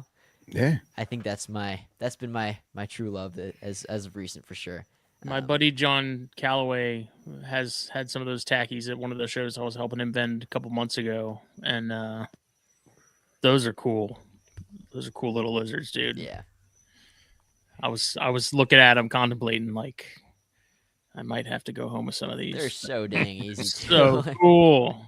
Even just the the standard Sex lineatus, like those things are some of the colors on those and the patterns on some of those are really neat too. hmm Some of the ones with like the crazy ocelli down them, like there's some neat ones within not just the emeralds. So you dabble in darts. Have you contemplated mantellas? Yeah. So I actually I'm on. I don't know how many I have now, but I've got yeah. So There it is. a friend Segway. a friend hooked it up with a solid group of golden mantella tadpoles, Hell and yeah. I've successfully morphed out I think 10 or 12 at this point. That's great, man. It's Good for been you. trial by fire. It's been actually really challenging morphing them out, and I think a lot of it I've lost a lot of. I'm not embarrassed to say that I've lost a lot of tadpoles, Yeah. and morphed out a lot of fucked up frogs. I think a lot of Aw. it has to do with the water quality. I feel like water quality with the mantellas is you have to be a lot stricter than you do with darts. So I Mhm. kind of went into it from the perspective of a dart frog keeper, Yeah. And I don't think you can treat Mantella tadpoles, at least golden Mantella tadpoles, that way. But I've at least gotten like 8, 9, 10-ish like solid froglets now. Nice. So I'm really proud of that. What So were I'm you working having to on- do with the water to, like, what tweaks were you having to make to the water quality? Is it pH So- or is it, what do you? No, I don't think it's necessarily like water Like I think it's mainly just like they don't really like the high nutrient content in the water. Okay. I think maybe It's they don't. the They're not like hardness. I think the puddles that they lay the eggs in are fairly large, so I don't think like It's not as I like don't think there's, like, a lot of- concentrated. yeah, I don't think there's Yeah. like a lot of dead decomposing like insects. Like I don't think they're feeling the brunt of that. And I think rainfall is fairly regular as well, so there's like a constant stream of fresh water. So I think not. I was like mainly just sticking to like a weekly schedule of water changes, but I switched to a now daily. And I like on a weekly schedule, feeding every other day. I would start after like I morphed out like maybe like 6 to 7 successfully out of like 20 something tadpoles. Okay. And then I kind of hit like a wall where like I suddenly started seeing like their fins turn white. Some of them start to morph weird. They just started to look a little bit funky, and I didn't really pick up on it until I kind of just I think I overheard like another podcast talking about Mantella tadpoles and like how clean you gotta keep the water, and then I kind of clued in that that might be it. Because from in my perspective, I was like, oh, if maybe I'll add in some catapleads or something, Right. drop the pH. Maybe that's part of it. That would make sense in my head because I was using tap water, or like actually no, I was using RO water for a little while, and then I thought that okay, maybe if they're hatching out with like spindly leg, then it might be some deficiency with the water. So then I switched to a mixture of tap and RO. I'm still on tap and RO, like a 50-50 tap RO mix. But I kind of narrowed it down to water quality after I started doing like almost like every time you feed, do a water change. Like do like a solid like 30% water change every time you feed. After I started doing that, I don't think I did it soon enough to save some of the tadpoles, but it seems like the last couple I've got, it looks like one might morph out okay. And I Okay. think Have you noticed any bacteria bloom from doing that many water changes? No, I haven't. Okay. I don't feed a lot. I don't have like a light on the tank. It's like a fairly dark tank. Mhm.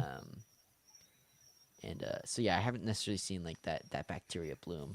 Okay. But Yeah, the other thing I've heard is adding a like you said zip tied ball of swag in there, mhm. and it almost acts as like a I don't want to say sponge filter, but Yeah, it will, if there is bacteria bloom or whatever, it's most likely going to harbor itself in that. mhm. It also gives them some kind of other shelter or whatever. Just I don't know if they eat it. I have no idea, but Yeah, you think they would?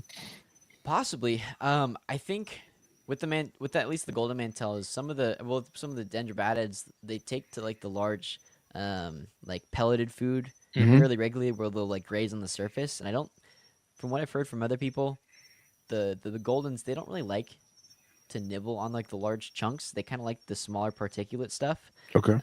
So I think that's been another key, is crushing up the food. So I don't know if I'm sure they're grazing on biofilm as well. Like Yeah. that's got to be part of what they're doing. But I think having the small particulate in there is good too. I was gonna say, I think it has Sounds something like to do with you need my, a microscope, bro. yeah, right. On a couple different fronts at this point. Yeah, right. I also think my sponge filter wasn't running as well as it should have. I think it was clogged up for like a couple of weeks without me realizing. Like it's one of those where like you don't realize it until you like really do a deep clean, and suddenly that thing is just like, Yeah. you're like, oh, Yeah. it's really been running on low for the last couple weeks. So I think that had something to do with it as well. Oh, I'm sure. Honestly. I know another one too is if you're doing sponge filters. I know some guys who are in that thing where they're doing a lot of water changes quick because they want to avoid all that excess bacteria. They'll have like 3 or 4 sponges, and like when they do the water change, they'll swap out the new one because it's not a fish. It doesn't need the bacteria or whatever. Mhm. They'll let that sponge completely dry out, So like in 2 or 3 water changes, that first one's dried and they just keep rotating the Cycling it. sponges. Yeah. Yeah. I hear So, you. and don't forget, Fiji water is only like $30 a case online. Telling you, man, that shit works wonders. I just used the pure filter when I was doing darts, and I didn't have. I mean, granted, those are not nearly as sensitive to Pure like PUR, water. right? Yeah. Yeah. I was just using that for And tadpoles. you had a pitcher, a pure pitcher, or you had the faucet thing? Pitcher Oh yeah, dude, thing. shit's awesome. I've now switched Analog. so I'm not having to refill that thing 15 times to do water changes in the snake room. I just started buying that Primo 5-gallon jugs with a little hand pump on it, and that's been a freaking game changer, man. Yeah. Cool. You want to see my favorite game changer really quick? Yeah, of This course. is like my favorite tool in the entire room on the subject of water. Yeah, man.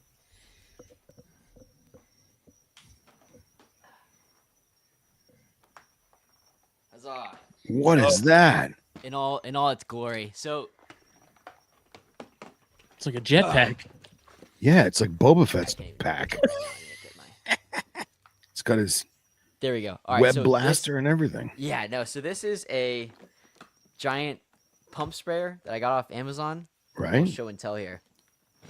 So it for those runs off- listening at home, he has what appears to be a conventional pump sprayer with the tank and the hose and the gun, but it's baby blue and it's rectangular in shape. It's got a light. It's got a back- electronics. Yeah, it has an actual backpack on it. Look at that. It's so like the it's got, Rocketeer. like, padding and stuff too. But Nice. it runs off a drill battery. So this thing is like crazy powerful. Okay.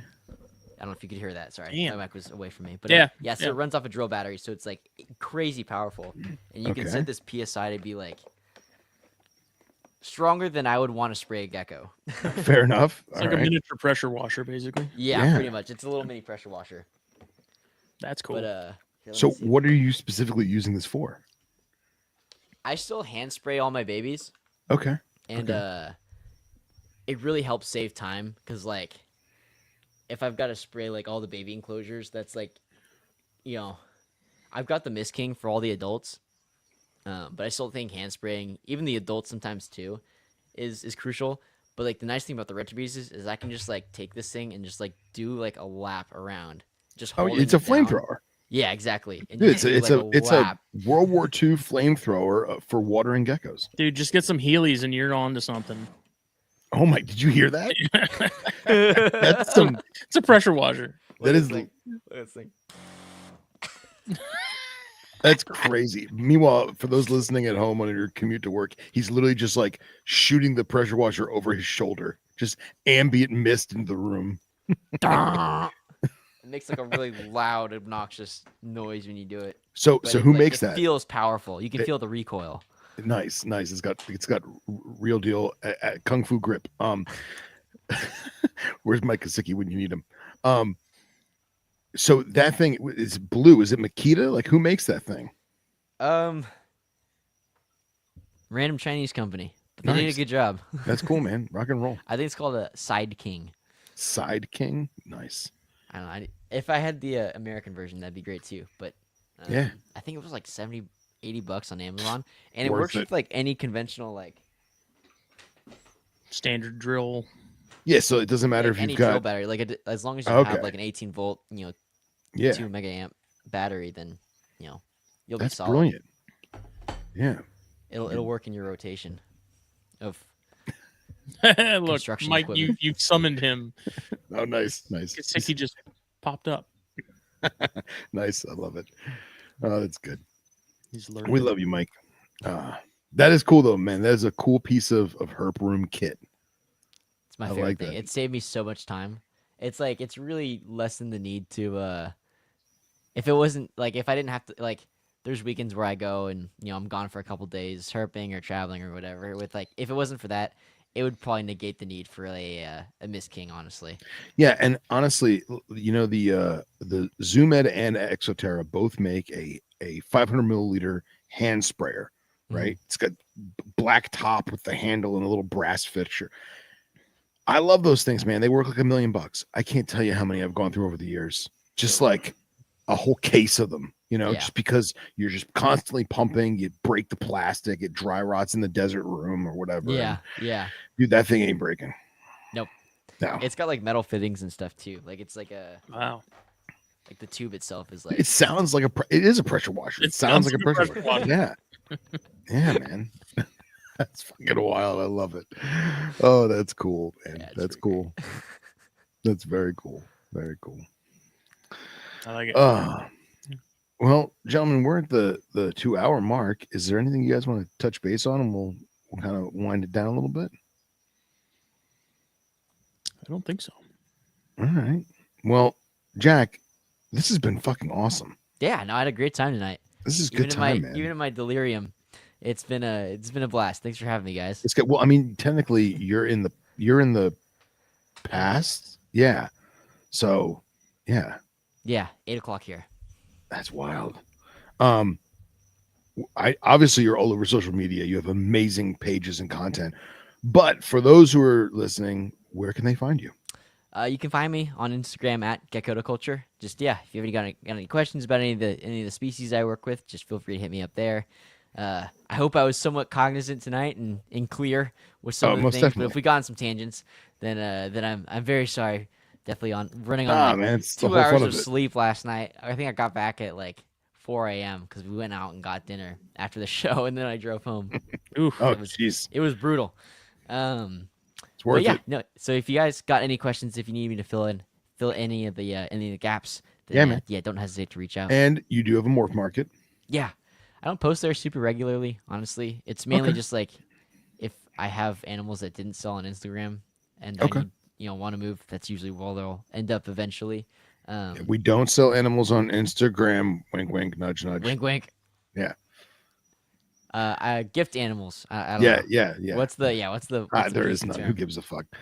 But yeah, that's pretty awesome, man. Gekkotaculture. Check him out. You got a photography page too?